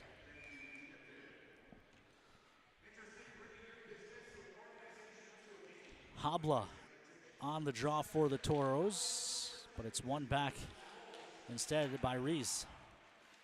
Near side, thrown up ice. It'll get to the Toro blue line. Dawson plays the body. Puck gets by. It's jammed in behind the net and picked up by Ori. Ori tried to feed Habla, but the pass was off the mark, and the Bulls take back over. Big collision at the blue line. Hodes finds the puck, only to lose it to Jax Warren. Habla feeds Ramirez into the zone. Ramirez has it poked off his stick to the far wall, hunts it back down there. Ramirez gets help from Habla, but eventually the Bulls take it back. Habla whacking at Howard. It's out to Bersic, who turns it over to Vorobiev. Vorobiev drops it back to Warren. Warren up to Ramirez at the blue line. Ramirez looks to the middle of the ice and Vorobiev. He'll dance into the zone, looks for space, waits for the Toros to finish their change. Vorobiev hands to Spadaro. Spadaro's shot blocked. It'll check up behind the net, taken over there by the Bulls. Pressuring Reese is Vorobiev. Far side, Solominski pinches up. Good cover at the point by Foyles. Tries to give Vorobiev the puck, but it bounces off his skate to the near side. Spadaro chops it to the corner. Prima lets it roll. Spadaro, the defenseman, in deep. Moves it to the half wall. Quick shot coming. It goes over the head of Prima and comes to the near side for Vorobiev. Vorobiev leaves. Good handoff to Solominski, who tries a shot. Save made. Rebound up into the protective netting for a whistle. And for some reason, I keep looking to the scoreboard to my right to see the clock. Despite the banners hanging between it and I, the scoreboard to my left tells me it's 12:04 left to go here in period number 2. Still no score. Davis family checking in from Texas. Shots now 14-12 as we get another look at that last scoring chance for the Toros. Sidorov and Suzuki on the draw. Sidorov wins it cleanly back, but it splits James and Kenny. The Toros will have to retreat all the way below the goal line in their own zone to get this puck. Kenny to the far wall. Vikland flubs the pass. Now the Toros are going to have to fight for it. It's whistled a hand pass. By who? If it was the Toros, the puck was in their defensive zone, it would have been allowed. And if it's a hand pass by the Bulls, the draw should be coming out to neutral. But we'll have a draw to the right of Cookie. Bulls win it. Quick shot blocked out front by Kenny. Wickland chops ahead. Sidorov able to bull his way ahead and eventually dance into the zone. Clearing attempt hit Wickland in the leg and bounced back. Bulls find it first and find Malantino up on the far side. Malantino to the middle of the ice. Good tie-up. And Kenny cleared. No, it's kept at the point. Chopped to the near corner. Bulls turning there. Korluk trying to walk off the wall. Kenny has him tied up. Cleanly, apparently, and now it's a 2-on-1 for the Toros. Wickland and not. Wickland delays. Shot save made. Cannot. Puts it over the net. Toros on the near side. Cannot to the middle. Morelli. Shot save made and the rebound gloved. And then Morelli gets chopped and behind the net, Davis, in 05 wearing a full cage, is going at Vikland. Another prime scoring chance for the Toros. We'll get another look. 2-on-1. I love the decision to shoot here, and the rebound went exactly where you want it, just not able to beat Aaron Sachs. Media timeout here. We'll keep it here to take a look at the Toros team point leaders. Prima now at 25, Ty James 17, Luca Ori 16, Solominski 16, and Wickland now up to 14 with the hat trick last Saturday night.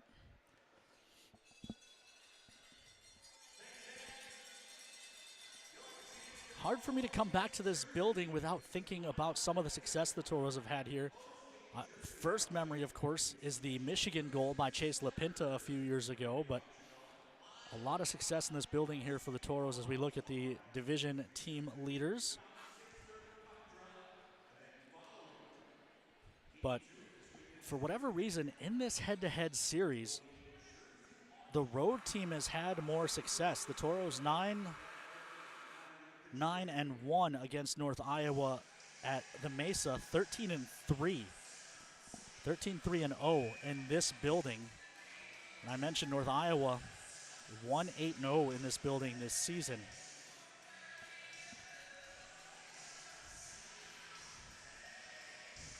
Of course, there was the post-game near brawl a couple of years ago. The Toros swept all 8 games in the season series against North Iowa that year. 9 players suspended, most of them from North Iowa. This is Warren. Cross, one-timer by Dawson, shanked to the corner. Nichols finds it, looks up top for Warren.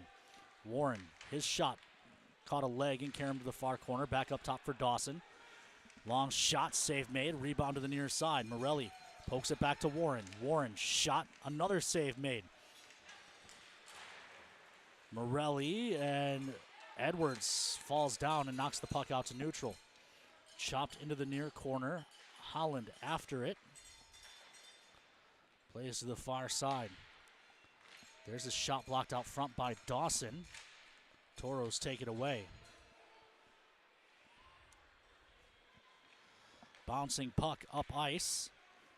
Morelli played to the middle, but couldn't get through. This is Coughlin. Gives to Holland. His pass across finds the middle of the ice a little too clogged.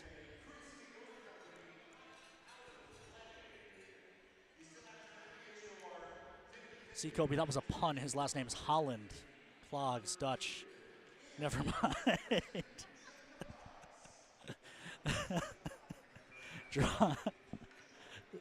Draw to the left of Cookie. See, sometimes I'm just trying to make my coworkers laugh while we're up here. And just a blank stare from Kobe after I had that one. This is Spadara out to neutral. It's Prima. Toss across, finds Foils. His shot is blocked up and out of play.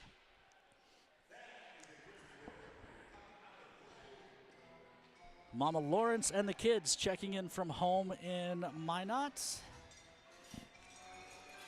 If memory serves, we'll be seeing the Lawrences here tomorrow.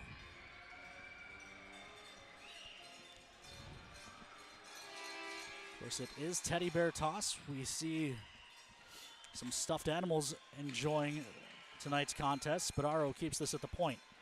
Shot wide, checks up behind the net. Vorobiev trying to get it to the front. So is Prima, but it's Dietz who finds it. Russ, retreating behind the North Iowa net, plays to the far corner.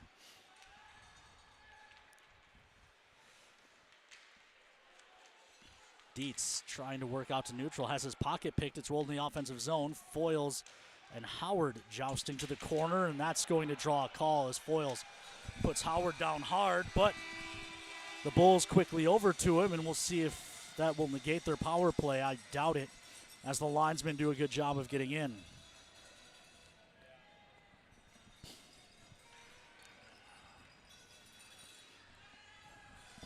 .9:14 to go in this one, as the Toros will head to the Papa John's PK for the 3rd time this evening. Just a 2-minute as we get the McKenzie Health replay. They were going towards the end wall together, and hard to tell how hard Foils pushed versus how much the player just lost his balance. But either way, Toros to the Papa John's PK for the 3rd time tonight. Ty James clears it all the way down.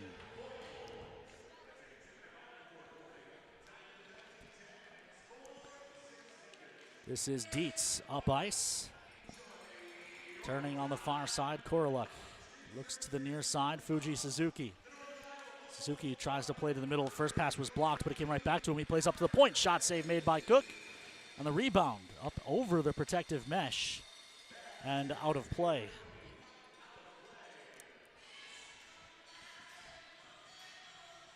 92 seconds left on the Papa John's PK. Shots even at 16 aside.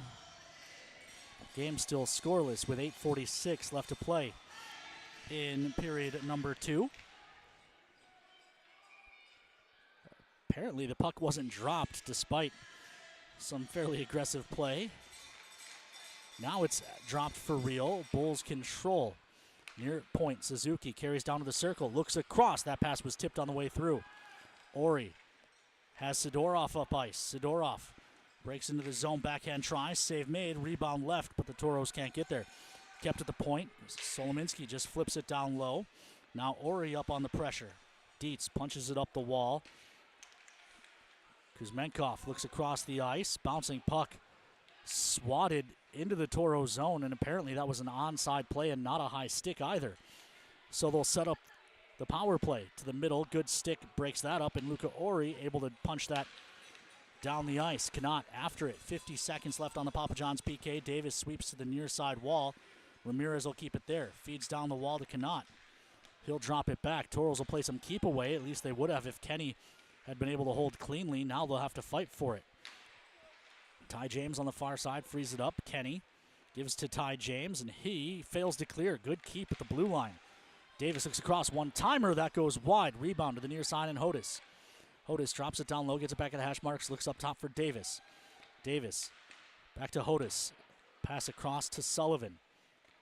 Sullivan drops it down low. Return feed to Sullivan, and was out of his reach, and the puck out to neutral. Near side, Hodis. Toss across, another penalty coming. This one's going to be on Dane Ramirez. Toros touch with 1 second to get the clear. I don't think Kenny knew the penalty was coming. Ideally, you'd like him to let that second tick off, because now the Toros will have to wait an extra second to get their 4th killer on the ice. Bulls will technically have a 5-on-3 for 1 second.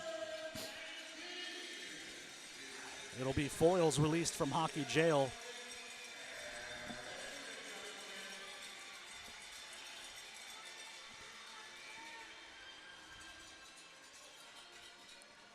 Draw to the right of Cook, won by the Bulls. Toros get one man back. Quick shot off the crossbar. Dropped down low. Feed out front is off to the wall. Now Dietz drops it down low. Return feed to the near side, and Suzuki takes him out to neutral. Bulls dump this into the Toro zone. Kenny back after it. Hammers around to the near side. Now they dig along the wall. Puck eventually found by Malentino. He gives to Suzuki. Far point, Koroluk fakes a shot, pulls it down. Now another try, and that one is soaked up by Cookie. 6:27 left to go in period number 2, 1:12 left on the Papa John's PK. As Dane Ramirez remains in the penalty box. Draw to the right of Cook. Bulls win the draw. Sullivan hands off, then gets it back at the hash marks. Walks into the dot, drops below the goal line. Return feed broken up. And the puck chopped up and out of play. 1:03 left to go here in the period. Or in the penalty, I should say. 6:18 in the period. Draw to the right of Cook. Found by Cannot. And he flips that down the ice. Sacks out of his net. Stops that. Left off far side. Dumped in. It'll ring to the near side. Bersic chops it below the goal line. They've got someone backside. Shot blocked by Cannot. He went down to a knee to do it.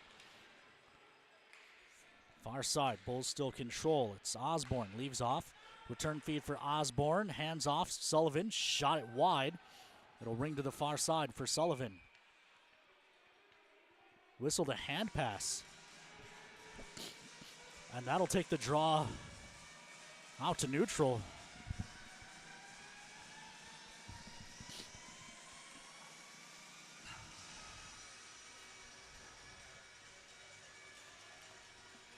Easton Thompson checking in from, I believe, Arizona right now. Shout out to him and the rest of the penalty box crew. Toros win this draw and clear at the length. Still 25 seconds left on the Papa John's PK. Morelli up on the pressure, almost pokes that away from Davis. Now the race is on back up the ice. Davis gains the line, tries to leave off far side, broken up by Nichols. Puck cleared by Morelli. Nichols pressure forcing the Bulls farther and farther back. Sullivan throws to the near side. Osborne leaned into by Morelli. Toros come full strength and chop this puck out to neutral. Will be picked up by Edwards. Edwards in with space. Shot it wide.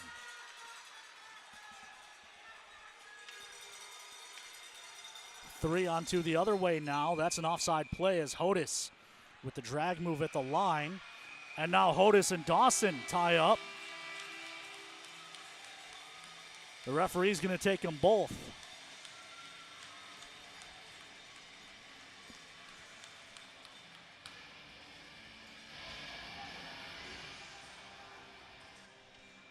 Dawson and Hodis both go to the box. So,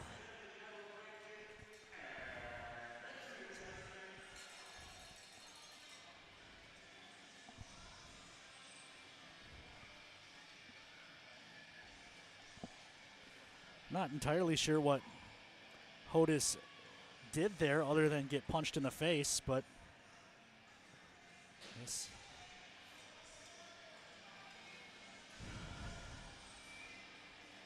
Brian Spiegelvogel checking in from a disc golf course in New Hampshire.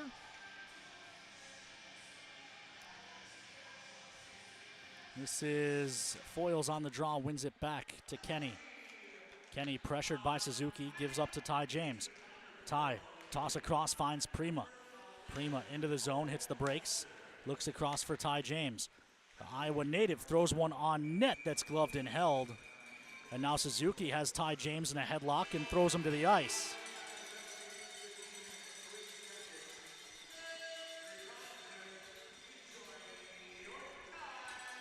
Minute 45 left in the 4-on-4. 4:42 left on the game clock here in period number 2.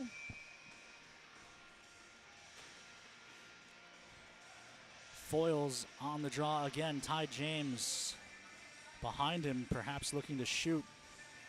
They're going to warn Koroluk. In fact, they're going to toss his centerman Suzuki. So Koroluk has to step in and take the draw for the Bulls against Foyles. Koroluk wins it back. Prima pressuring behind the net.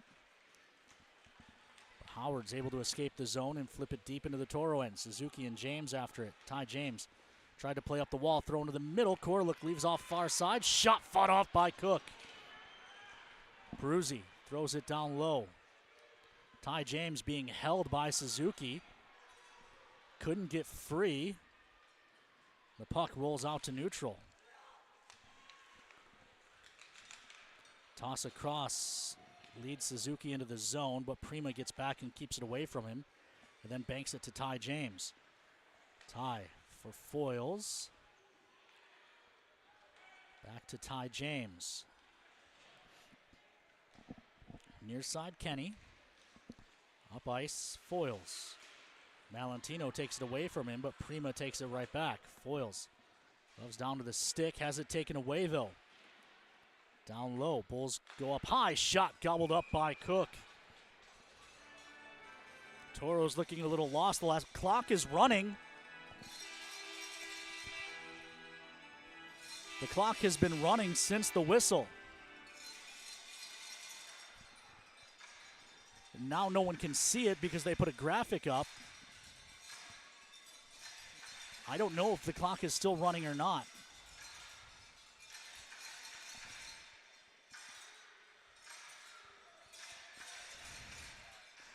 It should be 4 seconds back on the clock.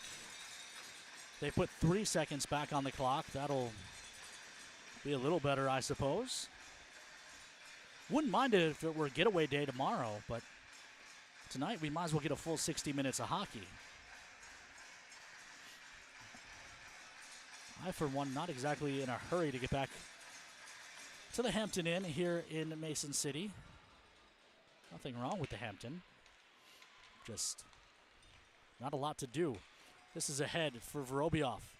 Vorobiev tries to walk in, got tied up, and it will draw a call. They're going to call Sullivan. So the Toros to the First Western Bank and Trust power play with 3:25 left in period number 2. It'll be, for the first 29 seconds, a 4-on-3 power play. Kobe Brault gets us another look.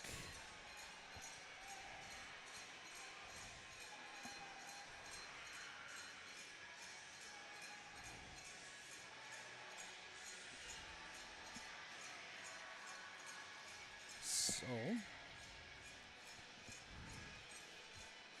Toros to the 4-on-3 power play. Prima, Vorobiev, Ty James, and Phil Vicklin.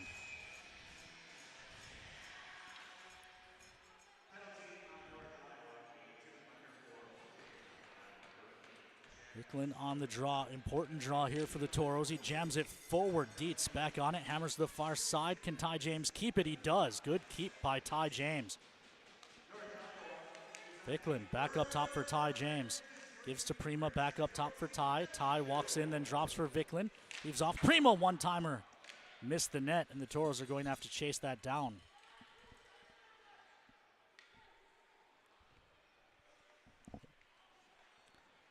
Three seconds, and each team will get a player back, and it'll be the traditional 5-on-4 power play.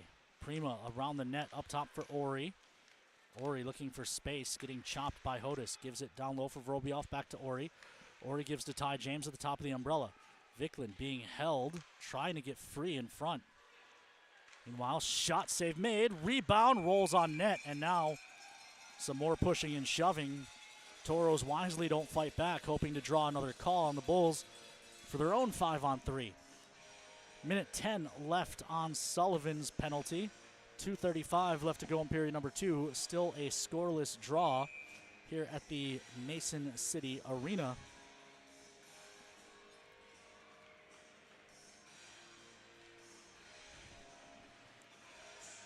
Draw to the left of Sachs. Toros control. This is Foyles banking back to the point in Solominski. Solo comes near point. Dawson back up top for Solominski. They continue to play catch. Dawson drops it down low. Foyles didn't catch it cleanly, but hit the referee, and that helped him. Up top for Solo. Solo looking for a lane. Leaves off for Connaught. Connaught carries to the high slot. Now down low. Hands off Foyles. Foyles tries a pass. It hits a leg, and the puck will be cleared by Howard. 37 seconds left on the Toros' First Western Bank and Trust power play. Solominski carrying up ice, then gives to Knott. Knott to the middle of the ice and Stock. Stock and Dietz come together, and Dietz takes the puck away and sends it all the way down the ice.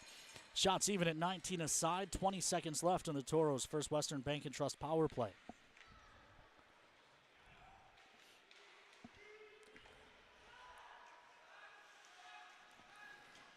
Near side. And it's cleared the length. Bulls come full strength and for the first time in seemingly forever. We're back to playing 5-on-5 hockey. Stock finds it, feeds in front for Morelli, and his one-timer doesn't go. I'm not sure if it was kicked away or if it hit the outside of the net, but what a feed from Stock. Now he puts it out front for Connaught. It doesn't go. And this gets sent down the ice. This will go for Minot's Finest Collision Center, but let's get another look at that scoring chance. Minute 1 left in the period.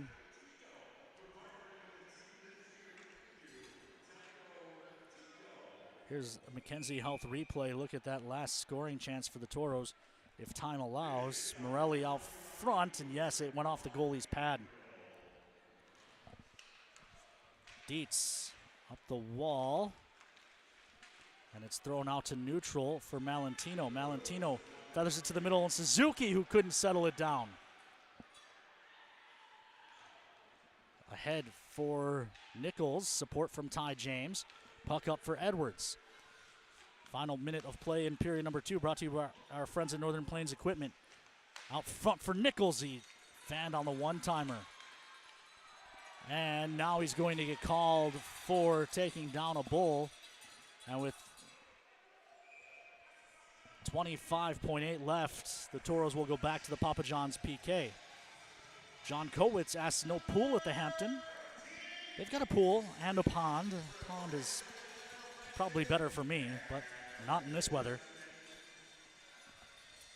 Draw to the right of Cookie.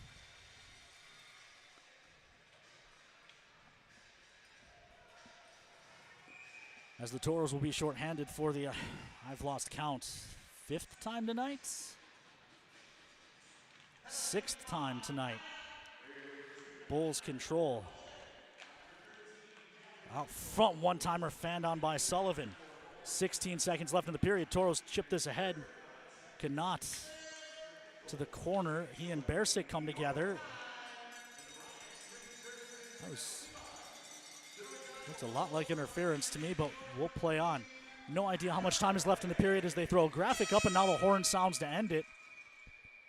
Here in period number 2. They can't put graphics up during play. That one actually probably hurt their own team as they didn't realize how little time they had left remaining in the period before the horn. There wasn't much urgency, and now a fan. We've got a bear on the ice.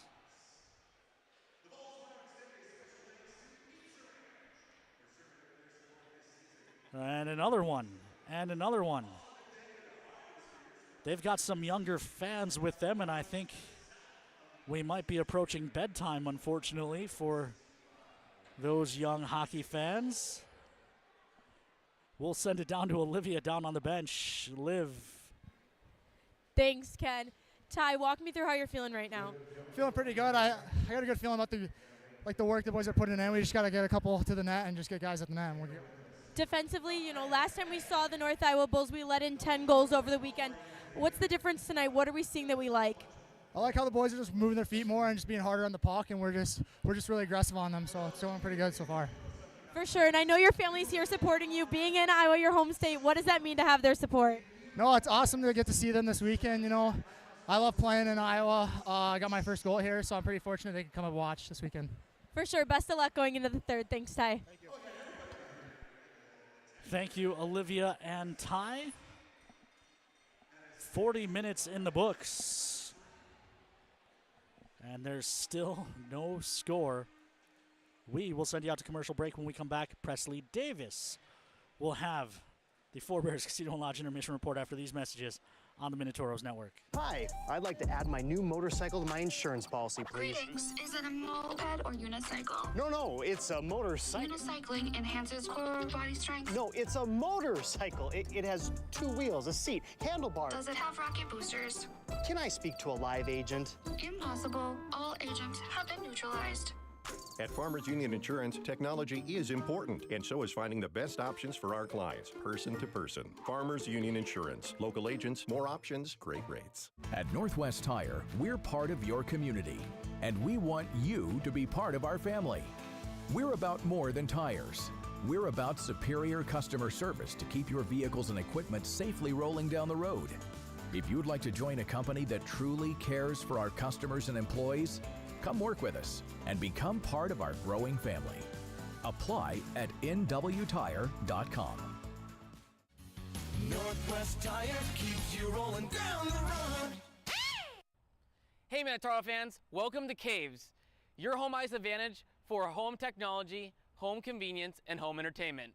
From game day on the big screens, to smart home upgrades, to keeping your house secure, plus car audio, and a huge selection of game room gear and accessories, our team sets you up with a winning game plan. Stop by Caves in Minot or visit us at cavesnd.com. With Caves, you will always be in the game. Go Minotauros! A better smile isn't just about how you look, it's about how you feel. At Prestwich Orthodontics, we believe straight teeth lead to more than confidence. They lead to better health, higher quality of life, and a stronger you. From Invisalign to braces, our care is built around improving your life, not just your smile. Because when you feel good, you live better. Start your journey today at minotbraces.com. My family is what matters. Always has been. The family you choose. And the family you create. That's why I do it. Why I put on the uniform and serve. I do it to give them a future. Because no matter what I do, I always put my family first. So I can plan for their tomorrow by taking care of today. A financial future worthy of your service.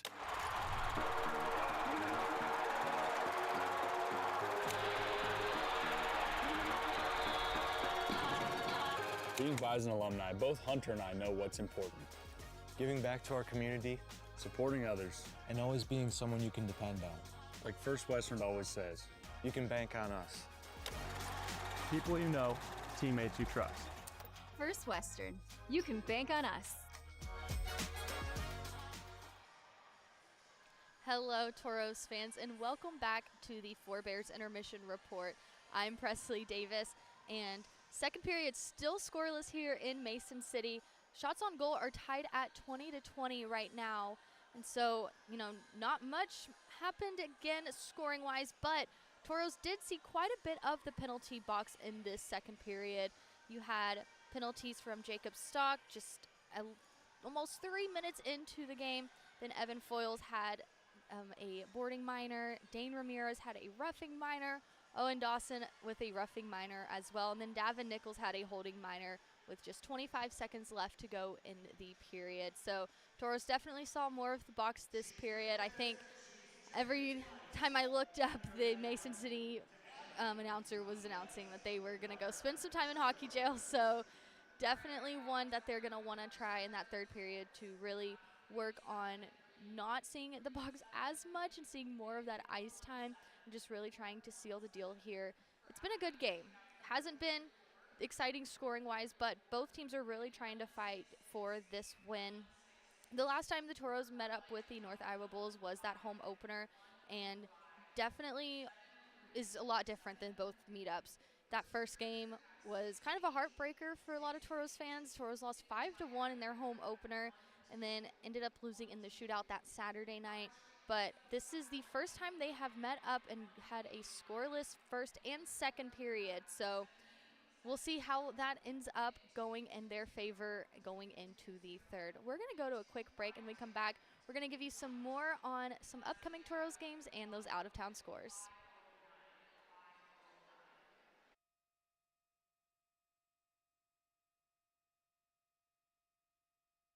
We often think of frontiers as pages in a history book, a time gone by. But even in this modern world, there are new frontiers to conquer. Whether you're tending the land to grow a better tomorrow or growing a business for new opportunities, the work you do powers the world. Exploring the frontier means stepping forward, shaping the future for yourself and for those around you. First International Bank and Trust, helping you live first, one step at a time. Since 2003, the architects and engineers at Ackerman Esvold have been enhancing everyday life. From response times to commute times, we've helped create critical infrastructure, enhancing highway safety, flood protection, and public education. And we're no stranger to enhancing fun, family outings, and even game time. Ackerman Esvold, working to enhance your everyday life. Circle Sanitation is a locally owned family business providing quality waste hauling services since 1980. We provide service to residential and commercial customers, as well as roll-off service for large projects and construction sites. We are dedicated to providing excellent service at competitive prices without deceptive contracts or hidden fees. For more on what Circle Sanitation can do for you, call us or visit circlesanitation.com. The Four Bears Casino Sportsbook has a new look. Enjoy Vegas-style betting in comfort. Play and qualify to win trips to Vikings or Raiders NFL games. Order a drink at the dedicated bar. Then kick back in a lounger and watch the full wall display. Feel the action all the way to the final moment and claim your winnings. Book it for private draft parties or game day too. Visit the remodeled Sportsbook at Four Bears Casino and Lodge. Lodge, 4 miles west of Newtown.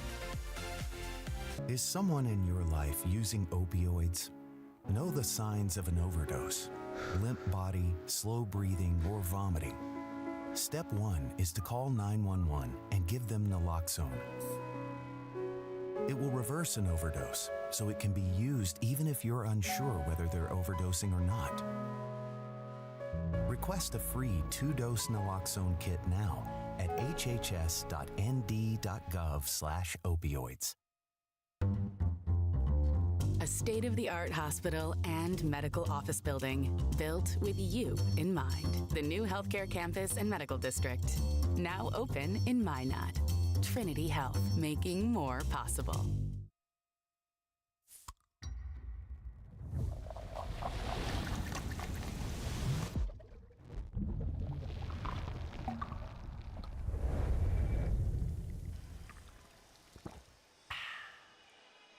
Hello, Toros fans, and welcome back to the Four Bears Intermission Report. I'm Presley Davis, and let's get you some out-of-town scores around the league. Northeast Generals and Elmira Aviators, just a minute left there. Northeast Generals currently are winning 3-2 there. Maine and New Jersey, they have finished. Maine won 6-3 tonight. And then New Hampshire Mountain Kings and Johnstown Tomahawks currently tied 1-1, just almost halfway through that third period over there. Danbury Hat Tricks and Rochester Junior Americans. The Junior Americans are currently up 5-0 on the Hat Tricks with under a minute left to play in the third period. So safe to say the Junior Americans have taken Friday night's game. Fairbanks Ice Dogs and Chippewa Steel.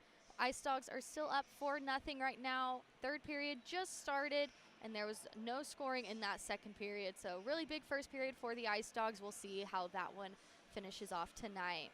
Then Bismarck Bobcats, Watertown Shamrocks. Second period has ended. Watertown still has the edge on the Bobcats with a 1-0 score. So that third period is going to be really big for the Central Division and kind of the standings and playoff picture going into the break this weekend. St. Cloud Norsemen and Minnesota Mallards. The Norsemen are currently down to the Mallards 4-1 right now. Mallards scored 3 in the first, and then in the second, both teams had a goal of their own. And then Kenai River Brown Bears and Janesville Jets. The Jets are currently up 2-1 there. Oklahoma Warriors, Corpus Christi Ice Rays. The Ice Rays are up 2-1 there as well. Second period has finished for both of those games, so we'll see what that third period brings. Anchorage Wolverines and Springfield Junior Blues. The Junior Blues are currently up 2-0 right now. Second period was a big one for them with their 2 goals coming then. About 3 minutes into that third period right now. Lone Star Brahmas and Shreveport Mudbugs. Brahmas are currently up 2-1 right now. All that scoring came in the second period, which is about less than 5 minutes to go there, so we'll keep an eye on that one. Austin Bruins and Aberdeen Wings. The Bruins are currently up on the Wings 4-2 right now. First period saw the Bruins get 1 goal while the Wings had 2. That second period was huge for the Austin Bruins with 3 goals in that one. And it's just under a minute left in that second period, so that third period is going to be a crawlback for the Wings. We'll see if they are able to pull it off or if the Bruins can seal the deal there. Well, let's go back to the Toros. Coming out after the break, the Toros will head to Bismarck for the New Year's Eve game, and then January 2nd and 3rd, they will be back home at the Mesa Arena, and North Star Community Credit Union will be giving out 1,000 cowbells to the first 1,000 fans in the Mesa Arena. So going to be a really exciting weekend. It's going to be really loud, I can already imagine. So be sure to get your tickets if you haven't already. My family's going to be there, so I know they're super excited. It'll be my brother's first Toros game. My parents came back in October, so excited for my brother to kind of see what Minot has to offer before he goes back and finishes off his senior year of high school, which is crazy to think about. But so super exciting weekend coming in from the break. I'm sure the guys will be excited to be back. We'll get to see what everyone got for Christmas, so it'll be a really, really fun time. But we're going to go out to a break, and when we come back, Ken Oda will be back on the call for this third period.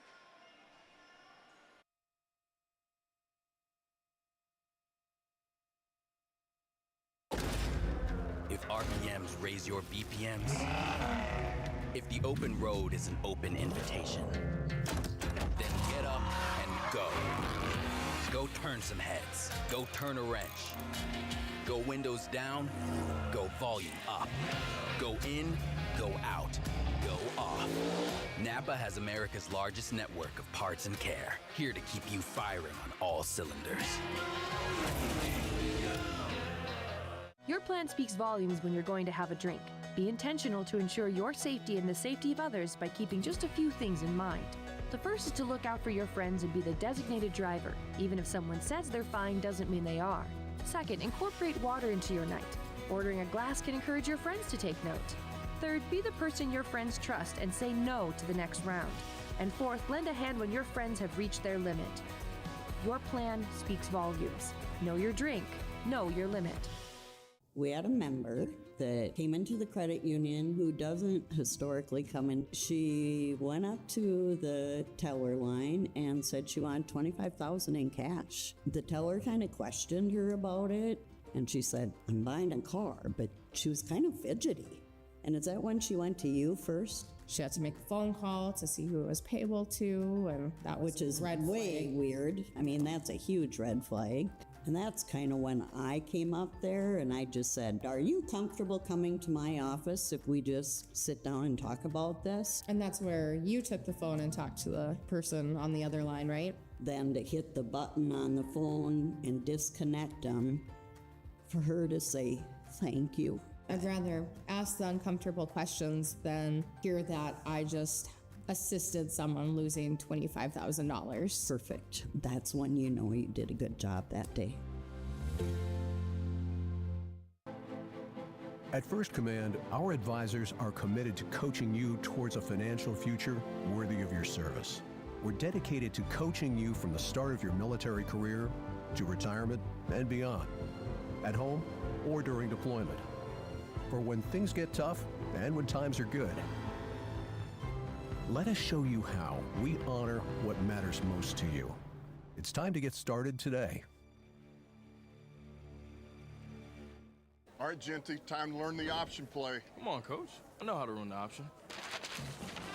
Applebee's new Ultimate Trio. Mix and match 3 apps with 3 sauces, like shrimp, boneless wings, onion rings with sweet chili, blue cheese, and marinara. Or wonton tacos, waffle fries, and riblets with honey mustard, ranch, and honey barbecue. Or brew pub pretzels, mozzarella sticks, and waffles. How many combinations are there? There's over 80,000. Applebee's new Ultimate Trio. Choose 3 apps and 3 sauces for $14.99. That's eating good in the neighborhood. Since 1977, Northwest Tire's been your partner on the road for over 40 years. People have put their trust in our quality brand tires and expert service on the roads and in the fields for work, play, and travel. Northwest Tire, keeping you rolling down the road.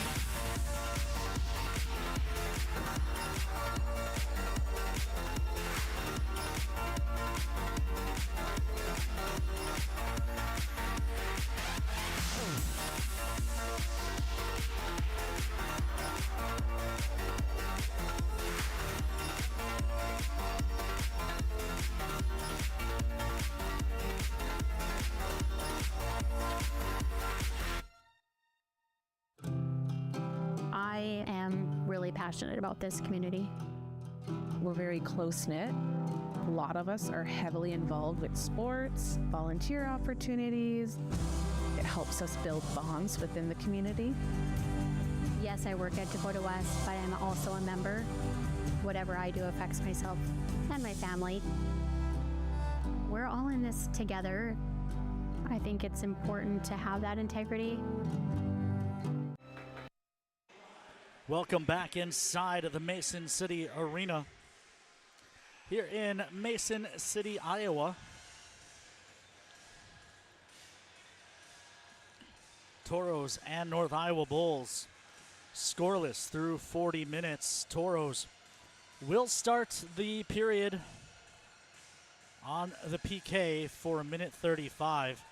Shots even at 20 apiece. Interesting night around the division. The Mallards out shooting St. Cloud 31-15 and leading 4-1. As we look at the Central Division standings, the Toros needing a little bit of help if they want to pass Watertown before the break. Not getting it. The Shamrocks, despite getting outshot 18-16 early in the third period, are leading 1-0. And Austin outshooting Aberdeen 23-13 through 40 minutes and leading that one 5-2. So a wacky night in the division all around here. It's teddy bear toss night.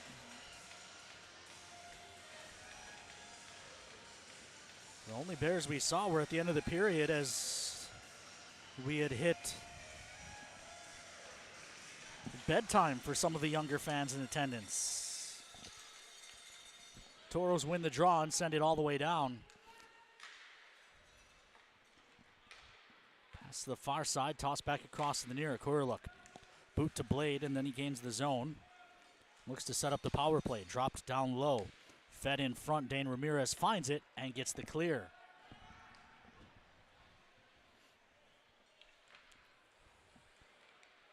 .107 left on the Papa John's PK. Kurluk looking into the middle. That goes wide. Malentino hunts it down. Hands off on the far wall. Fuji Suzuki behind the net. Looks up top for Kurluk. Kurluk carries to the dot.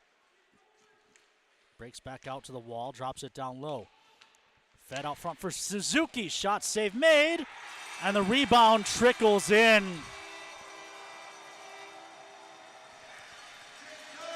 Cook thought he had it.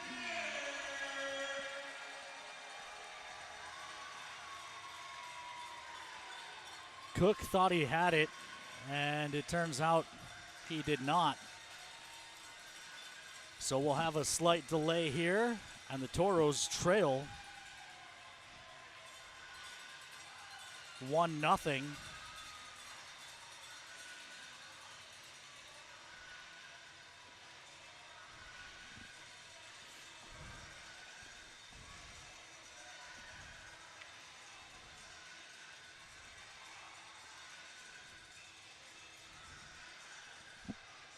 And we'll get another look.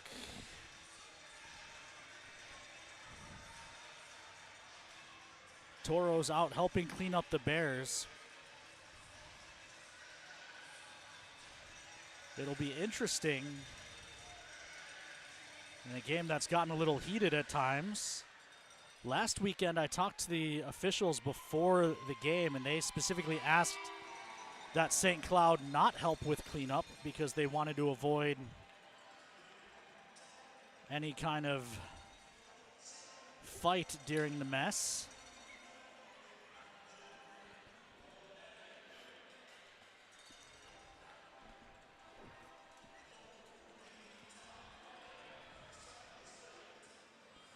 There's a bear stuck on the glass on the near side.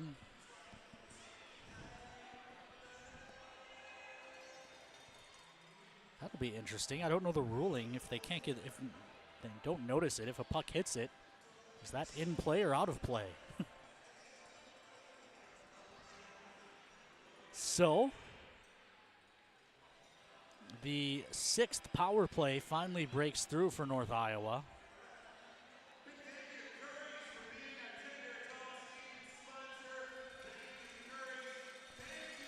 So, now they've got it off the glass.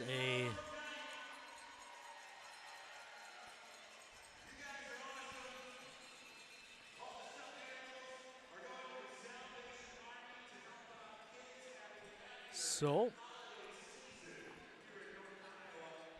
penalty time should come off the board.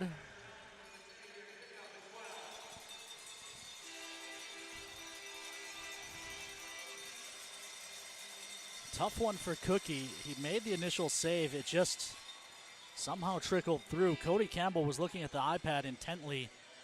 He had the benefit of the extra delay with the teddy bear toss, opted not to challenge. It was hard to see from our side, so with Cody deciding not to challenge, it must have gone in. Bulls dump it in off the draw. Still 19 minutes to play here in the third. Battle on the far side wall. Hodis looking to the middle of the ice. Now he tosses across, finds Dietz. Backhand try, save made. Prima picks it up. Toros start up ice. Fed in for Vorobioff. He can't settle it down. Vorobioff feeds Prima. Prima back to Vorobioff. Feeds Foyles. Foyles comes across Solominski. Shot, it's in! Toros answer back before they can even finish announcing the goal here in the arena. Solominski signals that he's taking the monkey off the back as he goes back to the bench. It's been a while, but the big D-man has his 7th of the season. He had 6 in the first 15 games of the year. This now game 27, so his first in 12. As we get another look, Toros control. This is Vicklin, can't find that on the wall. Good read by Knott. Knott, shot save made. Rebound, Vicklin in behind. Feeds it in front, turnaround try, doesn't go. It was Knott on the doorstep. Now Sidorov tries a shot, it's blocked to the corner. Knott on it, working behind the net, has it poked free. Far side, Knott trying to walk off the wall, gets tied up. Good hit by Vicklin, sends a ball to the ice. Hard to can't really read the arm numbers on these Christmas camo jerseys, so I apologize not identifying the Bulls as often as I'd like to. Meanwhile, they're on the attack. Nifty drag move and a shot shuttled wide. Knott head on the near wall, feeds Nichols. Nichols starts up ice. Tries his shot, it's blocked in behind the net. Kenny pinching down low, keeps it alive, works it behind for Morelli, then hands back to Kenny. Jam at the side of the net, doesn't go. Morelli controls, plays up top for Ty James. It gets through him. And the race is on the other way. Osborne couldn't beat Ty. And now Edwards starts up the near side. Lost the handle. Russ working on Ty James, who's able to poke it free, but it lays in the slot. Shot save made. Puck still loose, and now a long shot from the point. Cookie was trying to corral it, and it just kept scooting away from him. This is Edwards. Now he'll just chip it in. Toros need a change. So 40 minutes without a goal, and then 2 goals separated. What's the official times? Let's see. Near side, throwing up ice. 2 goals separated by 40 seconds. Dietz puts it in front. Nothing doing, and now Dane Ramirez trying to go the other way. Gets stood up and held. Meanwhile, Toros gain the line. It's Jax Warren with a shot that goes up and over. Ori on the far side. Pinned, but Ramirez is there in support. Ramirez was on a 5-game point streak that got snapped on Saturday. Lurking in front, Ramirez shot. Fought off by Sachs. Broken stick in the corner. It's in 3 pieces. Don't see that often. Meanwhile, Ramirez with a shot that's blocked. Comes to the corner. The missing stick belongs to a Bulls defenseman. He's out there working. Finally goes to the bench. Palms to the sky. Meanwhile, Sullivan on the near side. Offside play. He didn't see that Suzuki was late leaving the zone.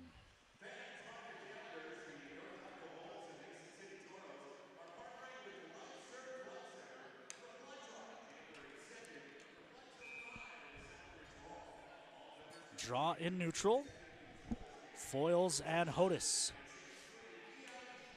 Hodis wins it back. Sullivan dumps it cross corner. Solominski moves it along to the near side. Vorobioff tries to chip, but it's taken away by Hodis. He hands off to Bersic, whose long shot is soaked up by Cookie.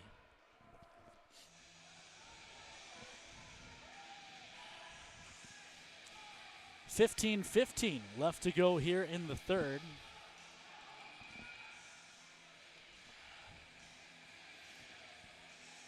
The already light attendance even lighter now that fans got to toss the Bears. I think that family that left at the end of the second weren't the only ones pushing bedtime.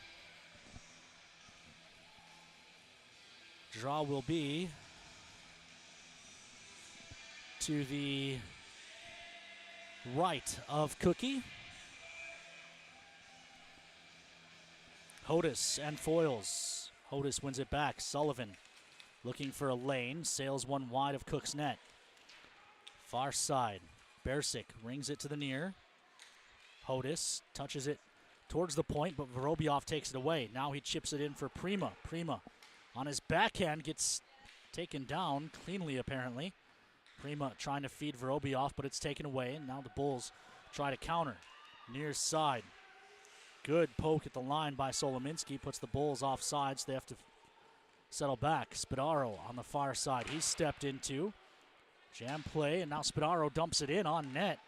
And it'll be gloved and held by Sachs, who wants to take a whistle. 14:35 left to go here in the third.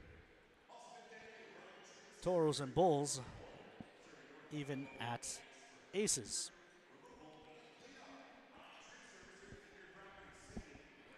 Draw will be to the right of Sachs.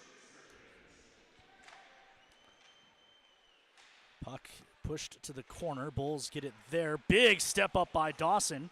Frees it up. Vicklin. Shot was blocked and picked back up by the Bulls.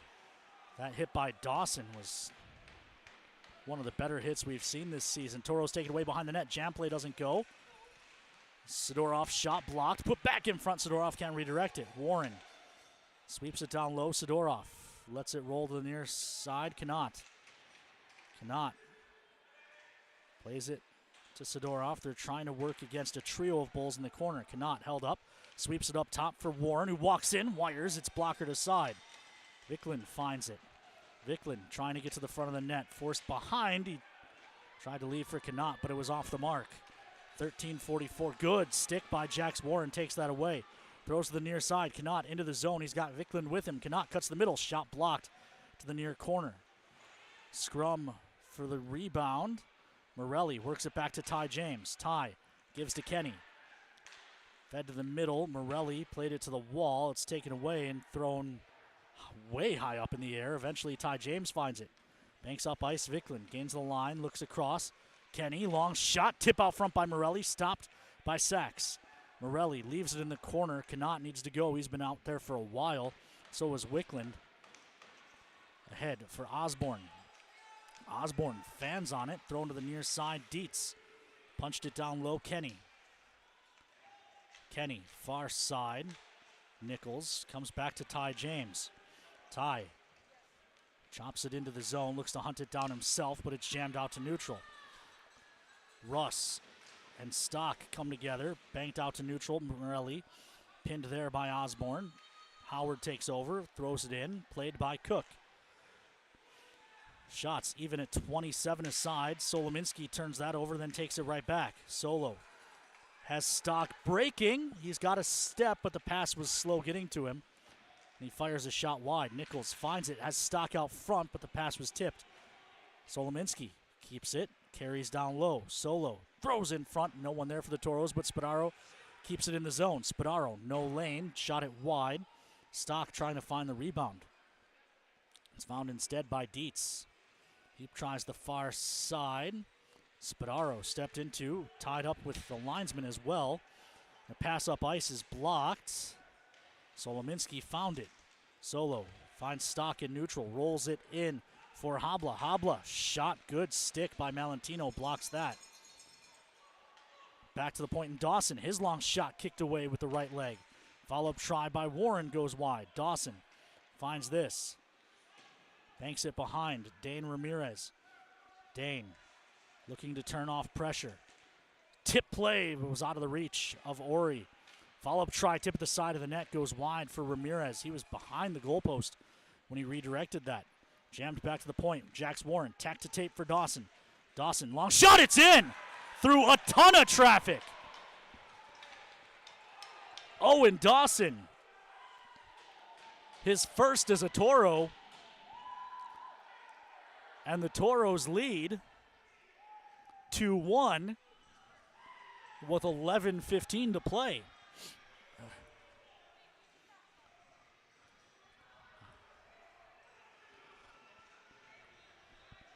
Toros were swarming for a few minutes there, and Dawson, just a great job getting that shot through a ton of traffic, and Ori won't get an assist on this, I don't think. Actually, maybe he will. He might be the secondary assist, and then he went to the net to provide the screen. So Ori gets the apple, and they haven't put this up on the board yet. Are they not calling this a good goal? Are they saying Ori interfered with the goaltender? Kobe, let's give us another look again. Yep, they now just put it up on the board. Officials talking to the captains, and they are announcing the goal here in the building. But Ori played it to the point. Ori plays it to the point and then goes to the front of the net and provides the screen.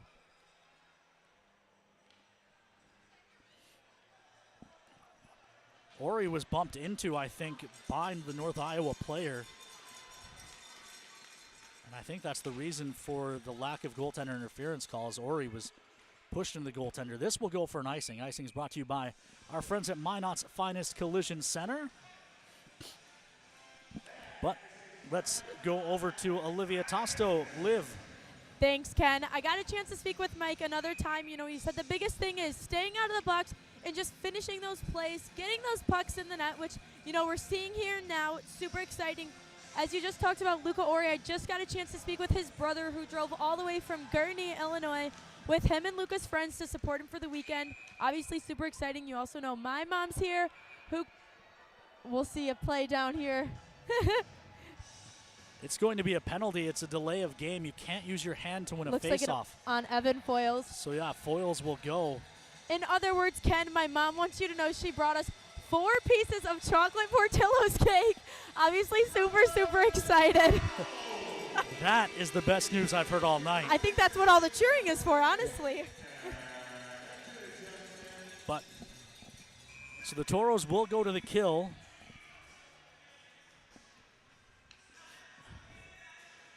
For the 7th time tonight, the lone goal for the Bulls came on the power play. Dietz with a shot that's tipped up and over the net. Suzuki on the far side keeps it.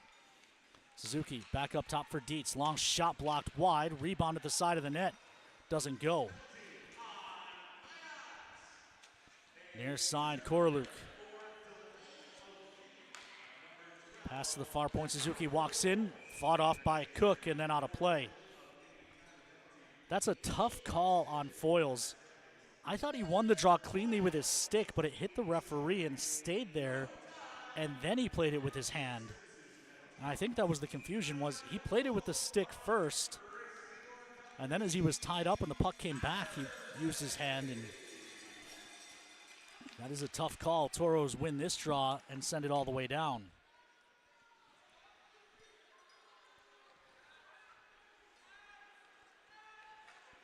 Pass to the near side. Koroluk looks across, bounced towards the net, and it'll be covered by Cookie.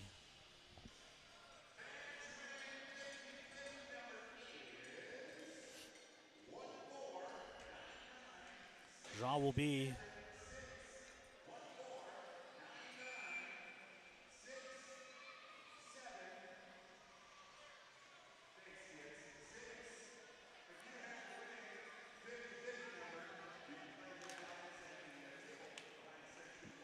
to the right of Cookie, controlled. Sullivan walks in, blocker save. Wraparound try doesn't go, and then Sidorov sends it 200 feet.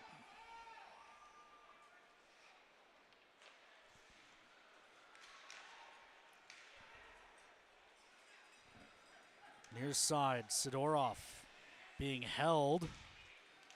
Toros free that puck up only for a moment. Osborne plays across. Hodis, shot blocked. Sullivan finds the loose puck. Put in front, fired wide. Hodis down the wall. Pokes at it. It kicks free, and Sidorov able to send it all the way down.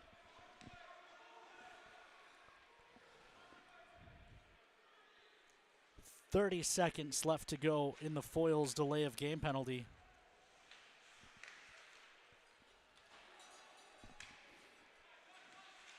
This is Ty James, jams it to the far side.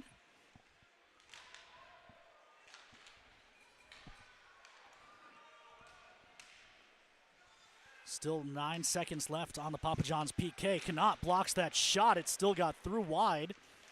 Creates some chaos, but eventually ends up behind the net. Toros come full strength. Hodis, long shot in and out of the glove. Rebound stopped as well, and then Cookie couldn't get the glove to it, and he literally put his face on top of the puck to get the cover. The puck was underneath Ty James. Cookie couldn't get the glove in. And literally just, you could see him face plant on the puck. Kobe Brault brings us the replay, as does Mackenzie Health. That puck was still loose, and he's trying to get it, and then he just puts his face over the puck. As we hit the third period media timeout. Toros lead 2-1.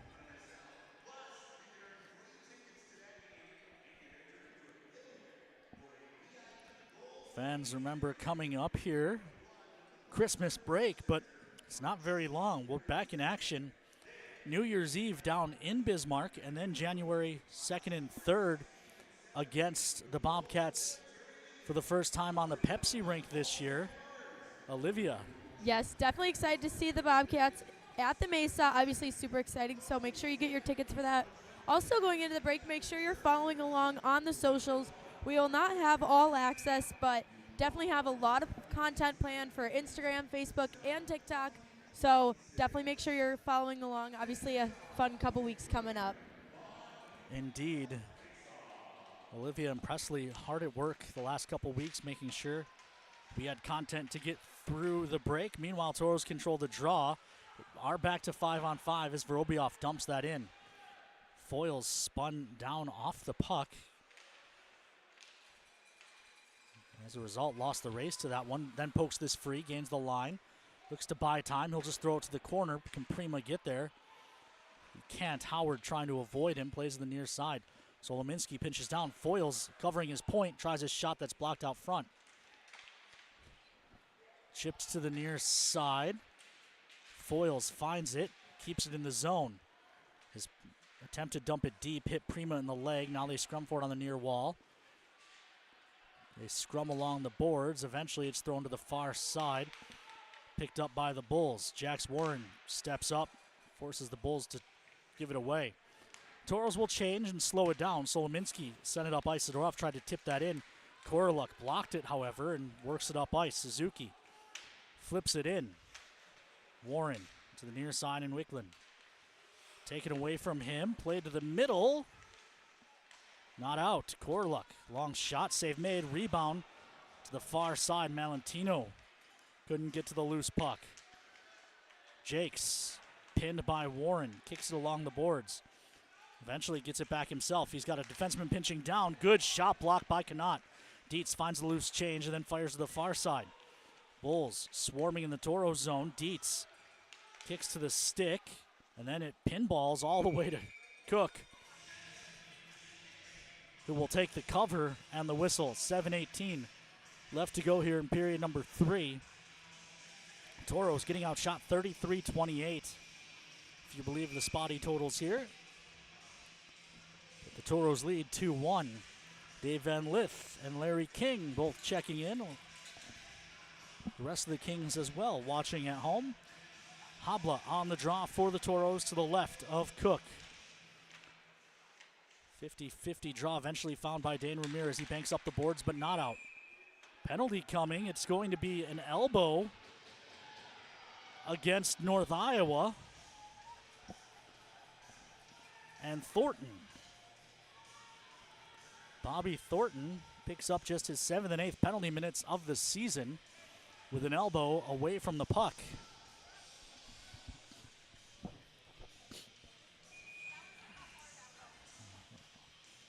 So the Toros to the First Western Bank and Trust power play. So we get another look at the elbow. Toros 0 for 5 on the power play so far tonight. Vorobioff on the draw.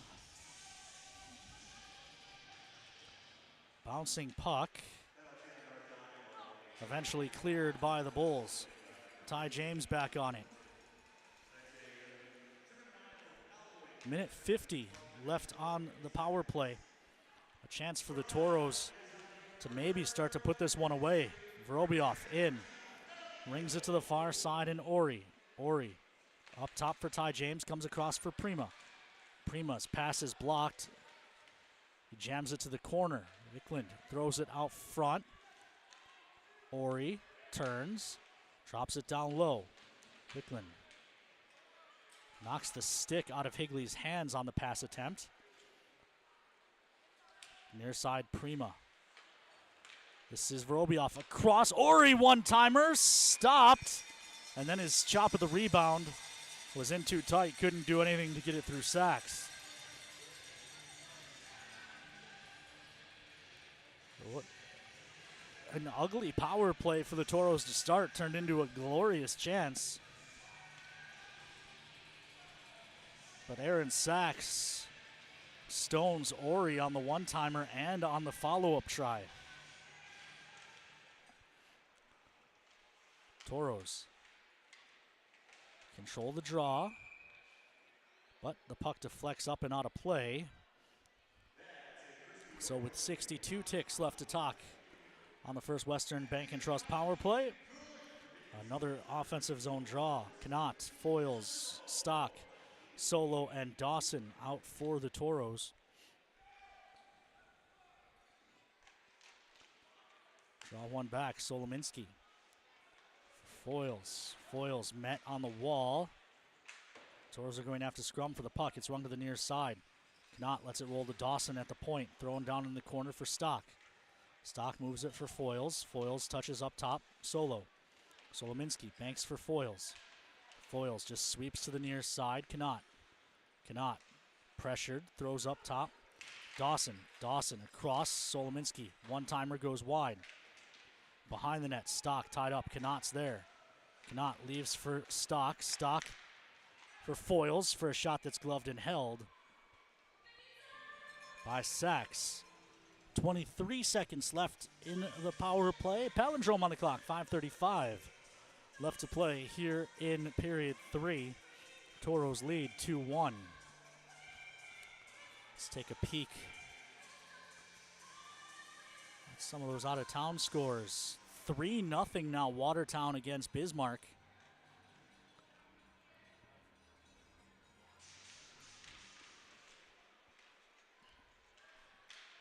Toros take this away across. One-timer, that's blocked by Dietz. Of course, the Toros only 1 point behind Watertown, so a win tonight keeps that distance. Almost a high stick called, but it's a follow-through, and the referee wisely doesn't raise his arm. Bulls come back to full strength. Habla fakes a pass and gets around a man, now throws it across. Into the zone is Ramirez. Taking off his stick, he's trying to gather it back in. Down in the corner, Habla falls down. Ori pokes it free and then deflects a pass attempt. Dawson steps up. Koroluk goes down awkwardly. And what's the call here?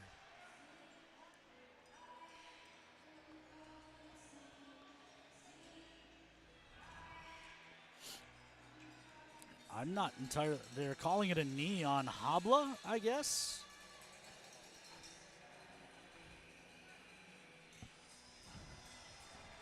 Well, we're certainly.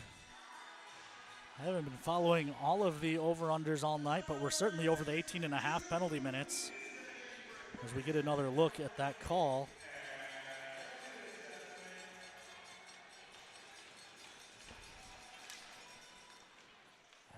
Don't know that there was a lot of intent there, but the Bull player falling definitely helped make the call. This is the near side. Koroluk carries down to the goal line, then fanned on a pass. Can the Toros get the clear on the near wall? Ramirez and Kenny there. Dietz looks across the far side. Back to the middle. Koroluk shot in and out of the glove, and eventually, as bodies hit the floor, Cookie able to get over the top.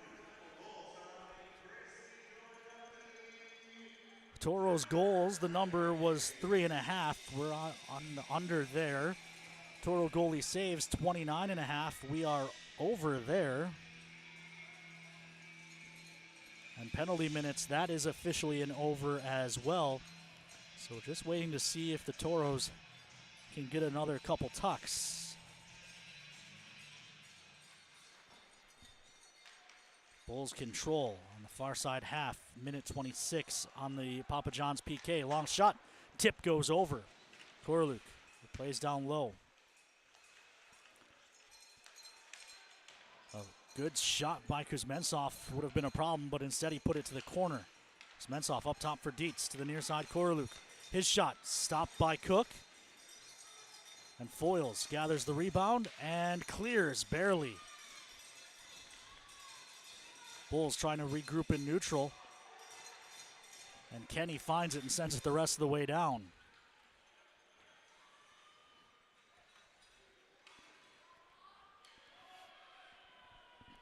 Shots 35-30 in favor of the Bulls, but the Toros lead 2-1 with 3:27 to play, but the Bulls are on the power play for 38 seconds as they fire that one to the corner. Sullivan up top. They jam it up top again. Sullivan fires it wide. Spadaro plays the rebound to the far side. Can the Toros get the clear? Good tie-up by Hodis. Prevents Ramirez from firing it. Now Hodis finds the puck.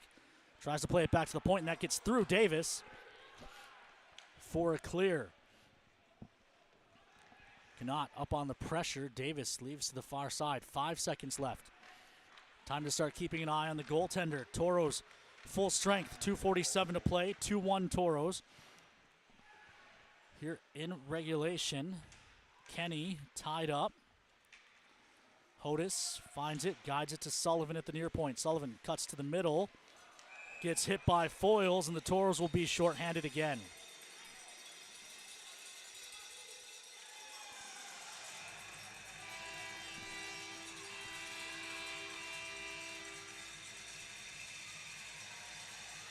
It's another knee. 2:31 left. And the Bulls back to the power play.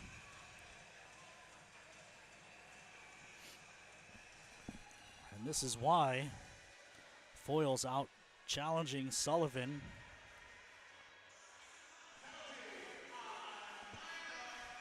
So the Toros will be shorthanded again as they try to put this one away.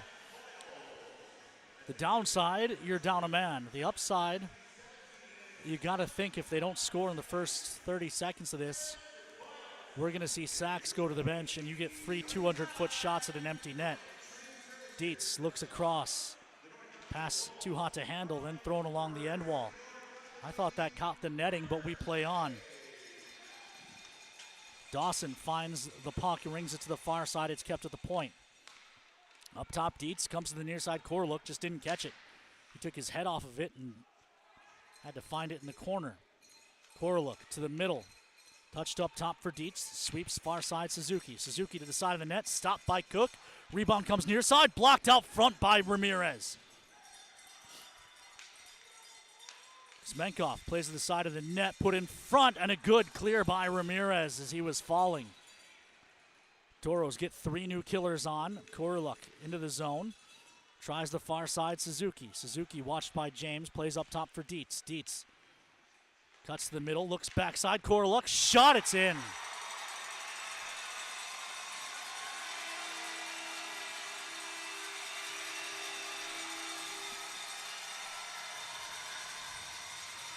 The Bulls tie it.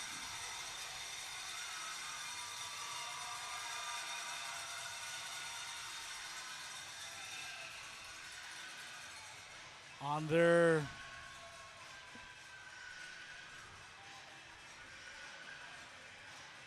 ninth power play of the game. Cody Campbell, I think, wants to challenge.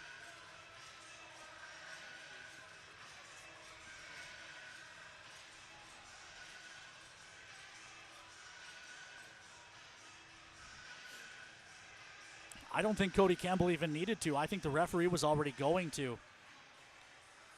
It was their 3rd power play of the period.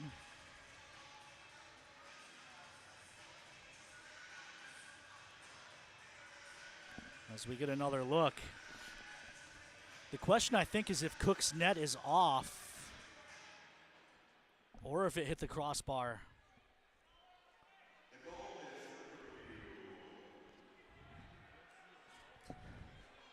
They'll definitely be able to see this on the overhead. We unfortunately do not have the overhead. The shooter was pretty sure. The fact that Cody wanted to challenge, they'll say it's a good goal.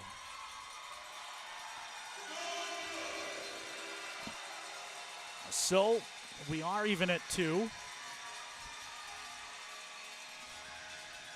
Last time the Bulls scored, it took the Toros 40 seconds to answer. It'll be Sidorov, Wickland, and Knott over the boards.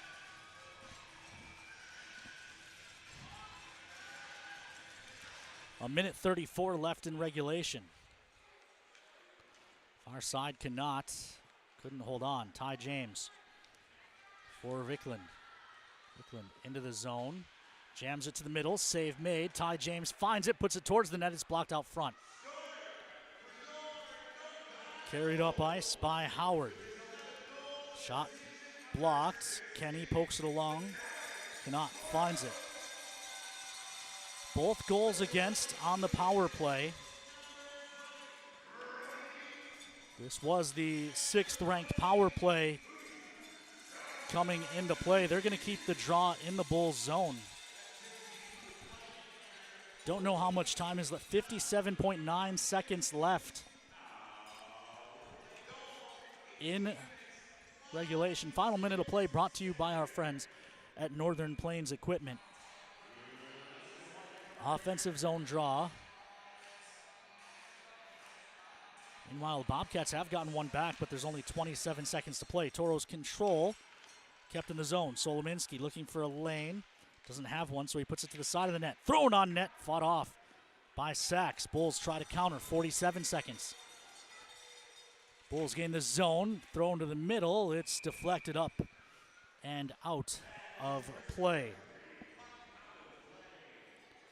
5-2 the final in Forest Lake. The Mallards defeat the Norsemen. And Austin and Aberdeen, 7 minutes to play in the Odie, and it's the Bruins with a 5-2 lead. Toros control the draw, 36 seconds. Korluk takes it away from Ori, plays to the middle. Pass back to the point, takes Pruzzi out to neutral. Bulls still control, 25 seconds as they touch it into the Toro end. Toros control and start up ice. Toss to the near side. Ori punches it deep. Habla after it. 10 seconds left. Toros working behind the net. Taken away. Ramirez just caught a stick up high. No call. Out to neutral. Korluk fires it on net. And Cook will hold on and take us to overtime. Toros get at least a point.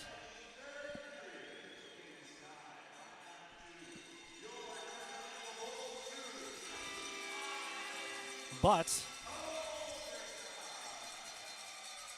a disappointing.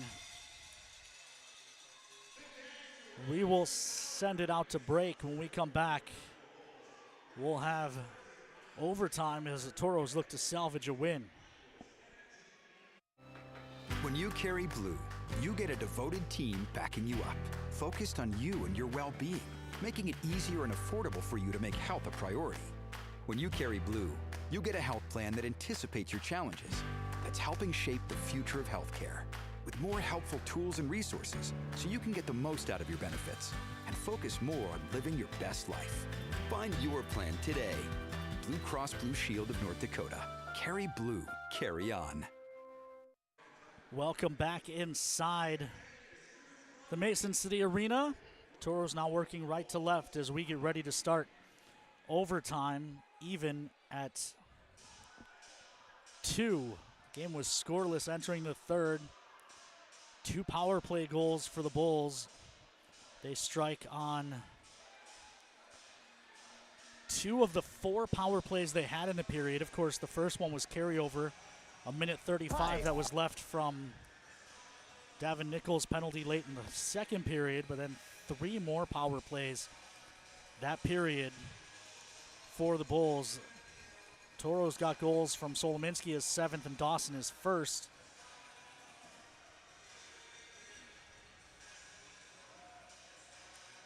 Delay here as the Bulls figure out how to fit all their players in the bench, apparently. And nope, still not all in there. Not that hard, guys. You've been doing this a while. Finally, they've figured out the geometry, and the puck is down. Solominski controls for the Toros. Gives to Primo, right back to Solos. The Toros look to stretch the Bulls out. Ramirez, Prima, and Solominski. Solo the one streaking up the ice. Now it's handed off to Prima behind the Toro net. He'll start up the near side. Prima gains the line, then gives to Solo. Solo drag move, shot, save made, rebound. Stopped by Sachs as well somehow. Suzuki up the near side. Gets behind Ramirez. Suzuki in alone. Shot fought off by Cookie. Toros hold behind the net. Ramirez holding. Solo went to change for Ty James. Ty James ran into his own guy, but it's led to a Bull being down behind the ice. Ramirez in, shot, save made. Ramirez punches the rebound around to the far side and then lost it. Injured Bull. It was Ty James and Primo who ran into each other, and that sent a Bull to the ice. Meanwhile, backside feed. Malentino couldn't get it to go. Ty James given space on the far wall. He's got Sidorov and Vorobiev with him now. Ty James carries down low. He's going to try and wrap this. Doesn't have an angle. Ty James, a lap around the zone. Gives to Sidorov. Shot fought off. Rebound far side, Vorobiev. Vorobiev lost the handle. Now tries to free it up. And it's poked 2-on-0. Gorluck has Malentino. Shot blocker save, and Solominski cleans up the rebound. Prima gives it to the far side. Taking away Malentino, but a good stick pokes it free. Kept at the blue line by Sullivan. And now he's just going to pull back as the Bulls want to finish a change. Vorobiev goes to the bench. Prima, Viklin, Solominski. Sullivan locks in. Couldn't pull the trigger on a shot. Will circle back. 2:54 in overtime. Sullivan gets around, walks in, shot, fought off by Cook. Rebound in front. Toros don't pick it up. Bulls do. It's Hodis. Hodis with a shot. Save made with the glove by Cook. 2:41 left to go in the overtime.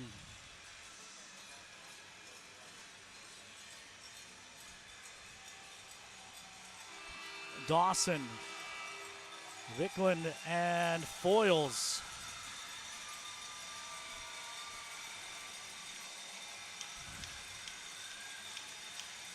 Foyles on the draw. It's one back by the Bulls.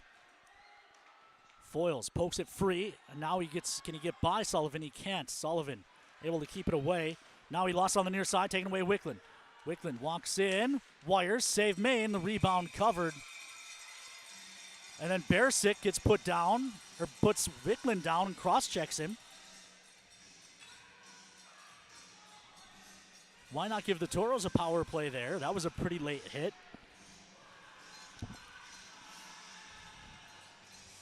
And far more intentional than anything the Toros did in the third.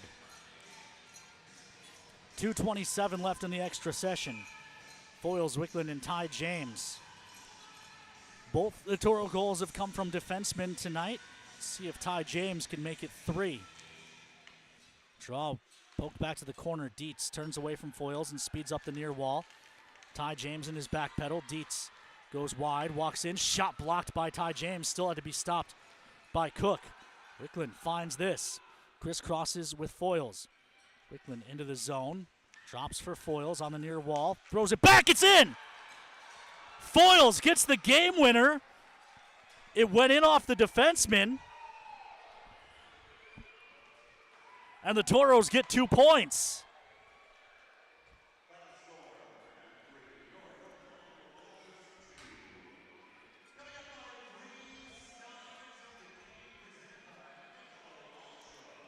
What a finish for Foils.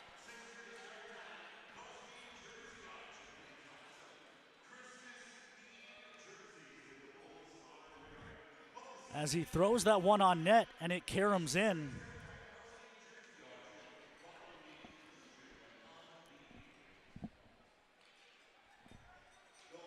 Let's send it down to ice level.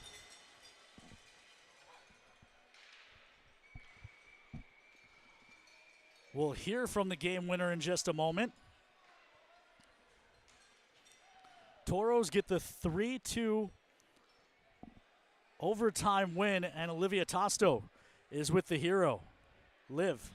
Thanks, Ken. This is your second overtime game-winning goal. How are you feeling? This is incredible.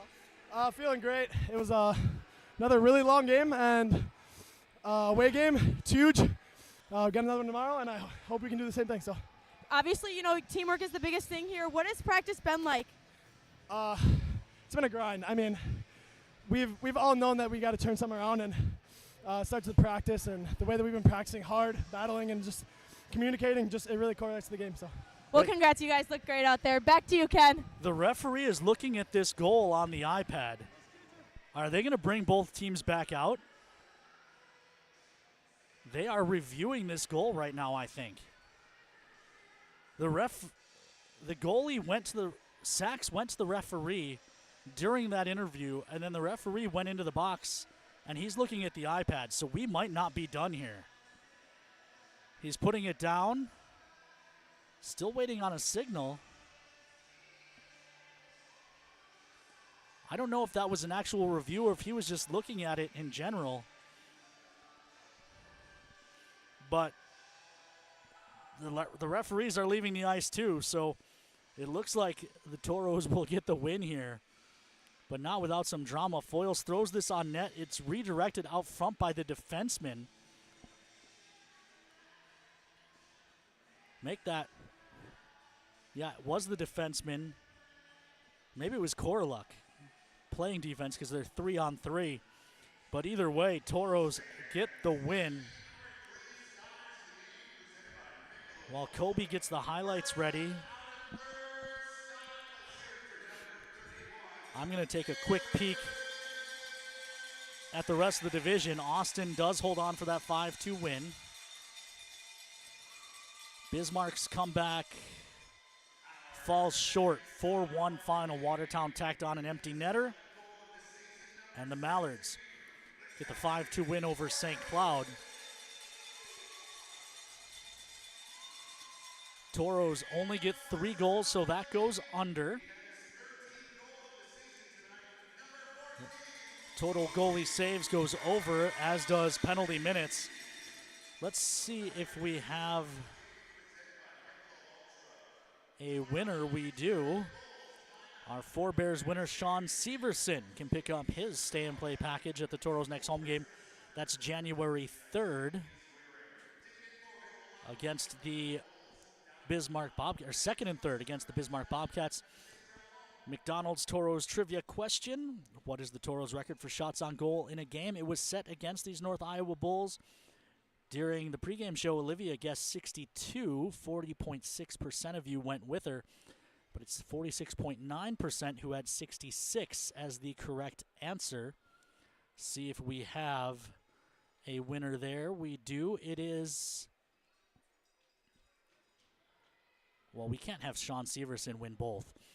James Ritchie. James Ritchie. We're going to give you the win, as you correctly had the Toros having 66 shots on goal. Now, let's take a look at the highlights from tonight's win. A scoreless first, a scoreless second, and then in the third, it was the Bulls on the power play. That goal, it looked like Cook made the save, and somehow it just trickled through him and brought Teddy Bears to the ice. We don't have a final count, but the Toros answered back 40 seconds later. Solominski, given way too much room, breaks his drought. And then Owen Dawson, his first as a Toro, kicks to the stick and fires from distance. And that beats Sachs, who thought he was interfered with. The Bulls will get another on the power play, though, as Korluck, his 11th of the season, sneaks by Cookie. But then, for the second as a Toro, it was his second overtime winner as a Toro. As Wicklund drops there for Foyles. And Foyles just throws one on net that's deflected by Sachs, by Korluck, to give the Toros the 3-2 overtime victory.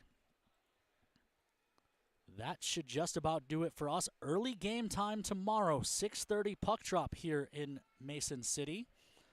The Toros have now jumped the North Iowa Bulls and stay just 1 point behind the Watertown Shamrocks for fourth in the division. A chance to get back into the top half of the division tomorrow night. For Presley Davis, Olivia Tosto, Kobe Brault, I'm Ken Oda. Hoping you enjoyed the broadcast. Fairly certain you enjoyed the outcome. We will talk to you